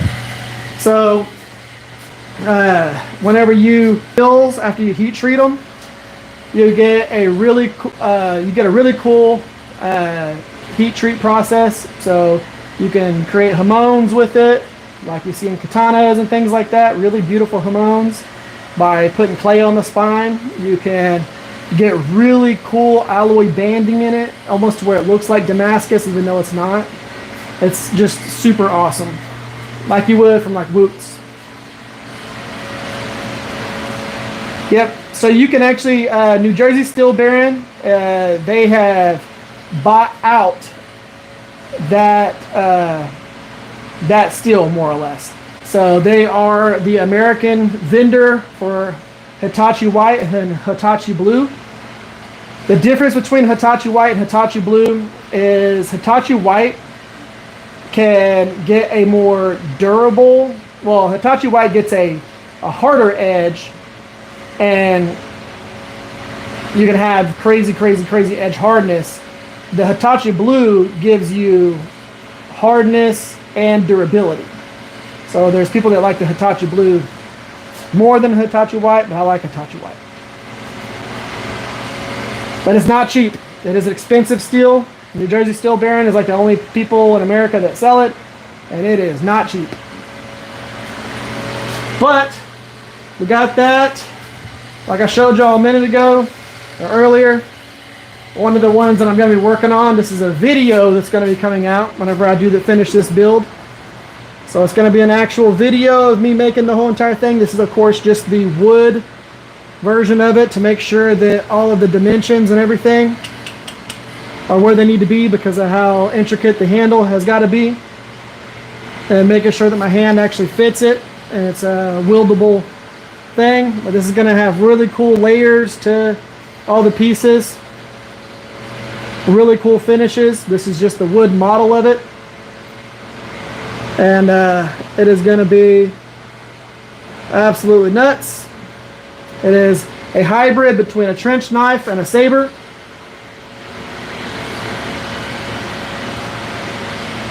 Also hugely illegal in Canada. I mean, are brass knuckles even legal in Canada?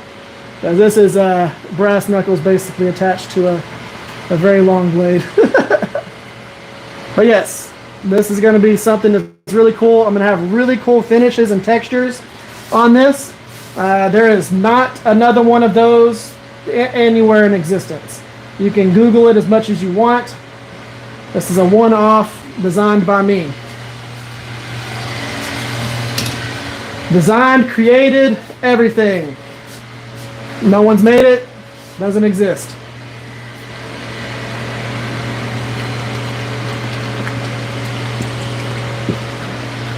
That's one of the things that I really like doing.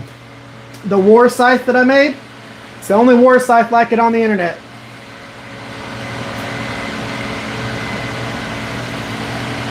Carry anything for self-defense, you'll get tried. I know, with Canada, it's also one of those things where y'all have to have like equal force.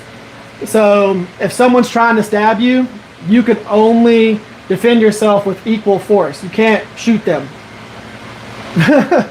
If you shoot them, you get charged for shooting them versus, you know, because you used a higher force multiplier than what they had.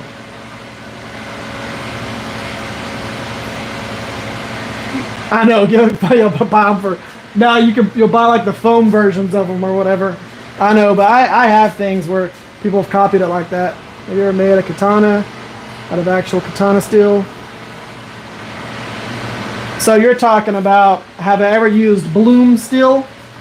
Bloom steel is what they do katanas out of. So you gotta actually, it's like how we do crucible steel. We put all the things together in it, but bloom steel is different. Yeah, tamahagane. And I don't have the setup to even come close to starting to do that. Which, I mean, if you've ever watched them do that bloom steel, or the tamahagane, you're like, are they seriously just putting bricks on the ground and filling it full of charcoal and dust and stuff, and then making this crazy looking just mess of stuff, and then they forge that into a bar somehow and then forge it into a sword? It's mind-boggling. But if you've ever seen how people fully make katanas, where they do the different layers to where they take a medium carbon core and wrap that steel around that core, and then they also forge weld a strip down the spine. It's crazy. Oh, what's up, Nisha? Did you show the grinding? Oh, yeah. Okay, cool. I've actually got a little video that I'm going to do using these. But look at these little guys that I got from Chris Jones. Still dark knives. Yeah, I know. These right here. So I'm gonna grab. Oh, here, I'll grab this knife over here. So these Chris Jones Steel Dog knives. This is what they're for. Boop. So if you look at a lot of bladesmiths' fingers, their index fingers are absolutely chewed up almost all the time with grinding dust, sparks, cracks, and all kinds of crap. Because whenever we're grinding, we're holding the blades like this against that belt. I don't use the work rest method where they stick the knives on the work rest and pull back and forth. I freehand grind, so I actually put my fingers up to it. What ends up happening is that grinding dust, that hot grinding dust, is hitting your finger the entire time and screwing it up. This lets you do this. And it has a carbide little lip on it. So you can just get after it, grind in, do what you got to do, flip, grind in, do what you got to do. All of that with this little tool. So Chris Jones Steel Dog knives, 3D printed, carbide lip put in there.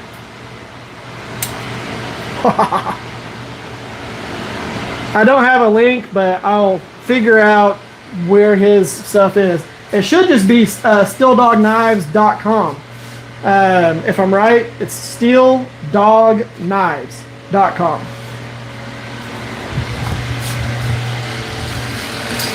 And then you can also go on Facebook. He's on there. My only problem for the temperature.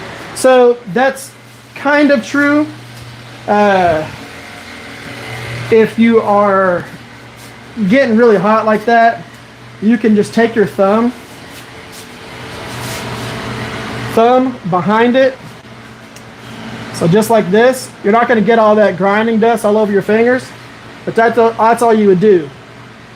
This on here, thumb, and you'd still be able to control the pressure. But you have your thumb on the steel, so you'll know if it's getting hot.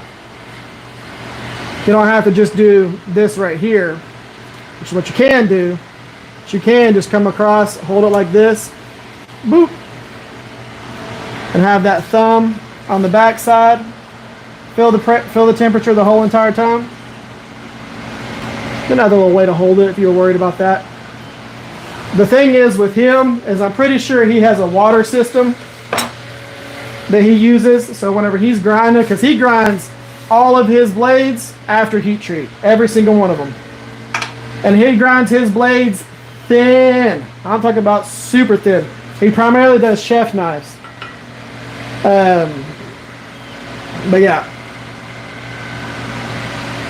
But yeah, as long as you use your thumb back there, you'll be fine.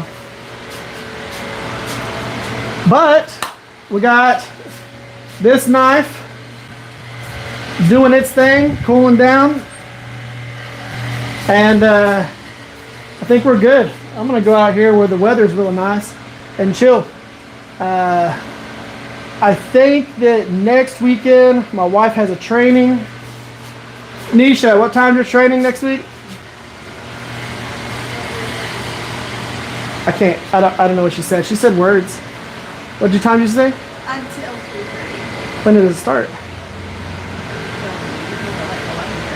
Okay, so we'll see what happens. I'll keep y'all updated. What time I'm gonna live stream next week. What I'm probably gonna do next week, I need to forge some I need to forge a lot of stake turners to throw on the website. So I think what I'm going to do is I'll probably forge some rebar stake turners and do the twists on them so y'all can see what the pattern looks like with the rebar whenever I twist it. That looks really cool. So I might do like 3 rebar stake turners next Saturday, or stake flippers. People like to watch me forge those. So yeah. So a production stream would be dope. What do you mean by that?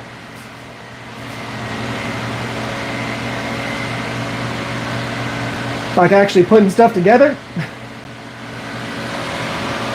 Or like a or like a theme where I dance and sing.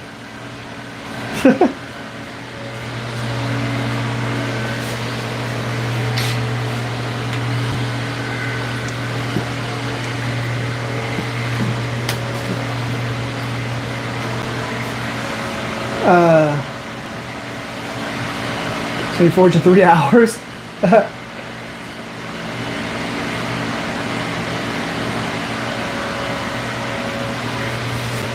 So see how many I can forge in 3 hours?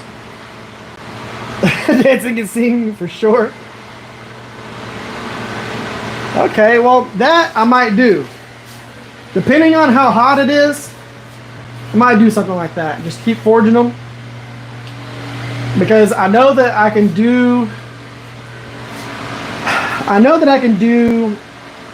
4 at a time. And it takes about an hour and a half to do the 4. What we might do is like try forging several days this week, this coming up week, because we're not as crazy this week, so we get till Saturday. But Monday, Wednesday, Nah, Thursday. I won't be able to do that because I got to do the whole wheel thing and mount all that stuff to the car and do all of that after I get off work. I will figure out something. I've also got to do life stuff. Railroad spike ones. 3-bar ones will be real quick. Probably do 15 to 20 in 3 hours. Oh yeah, railroad spike flippers will be much slower. I don't have that many railroad spikes right now. So I'm definitely not gonna do railroad spike ones.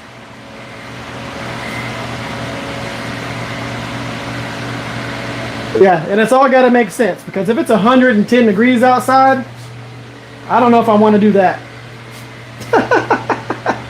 But we'll see. Maybe I'll do that because I've got plenty of square stock and then I've got plenty of rebar, so I can do those.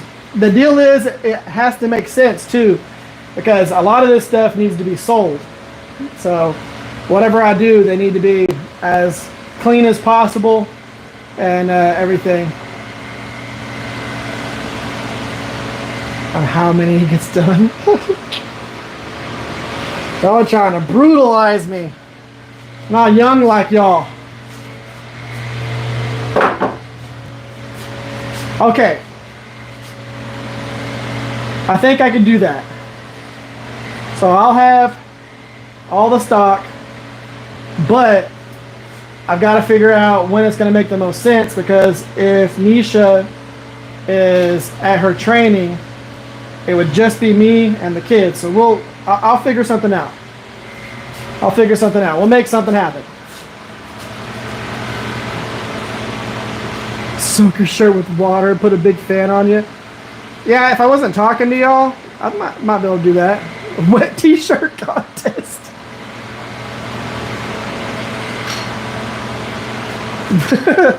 Just out here drenching myself the whole entire time.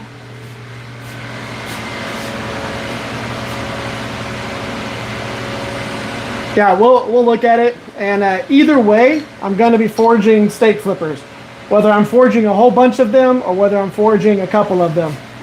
I say a couple. If I'm going to forge them, I'm at least going to forge 3 at once, because I kind of want to do a few different versions of it.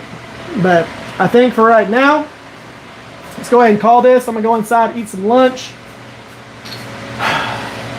Yeah. Whew. Let me know. I will forge some with you during the... Nice. Yeah, we'll do that. Hell yeah. All right, guys. Thank y'all for being here. I will see y'all next week. I'll talk to y'all. If you're not part of the Discord, join the Discord. Pretty sure I have a link of it in the About Me section of the channel. And we could figure out something with that. Make sure y'all are part of that. You can always give me suggestions through that. Duck, let me know what you're talking about with the thing that you want to do for the challenge, and we'll go from there. When I sold Honda cars and this man.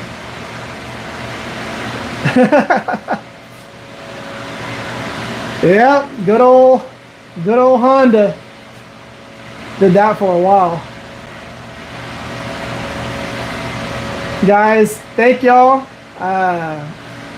for the YouTube Knife Makers Challenge, the military challenge.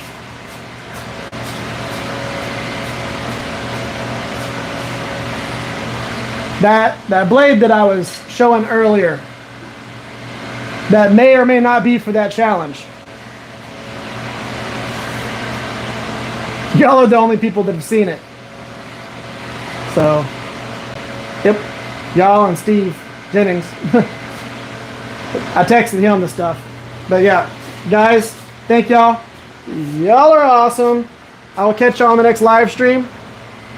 Later, all 80 of you. All right, bye y'all.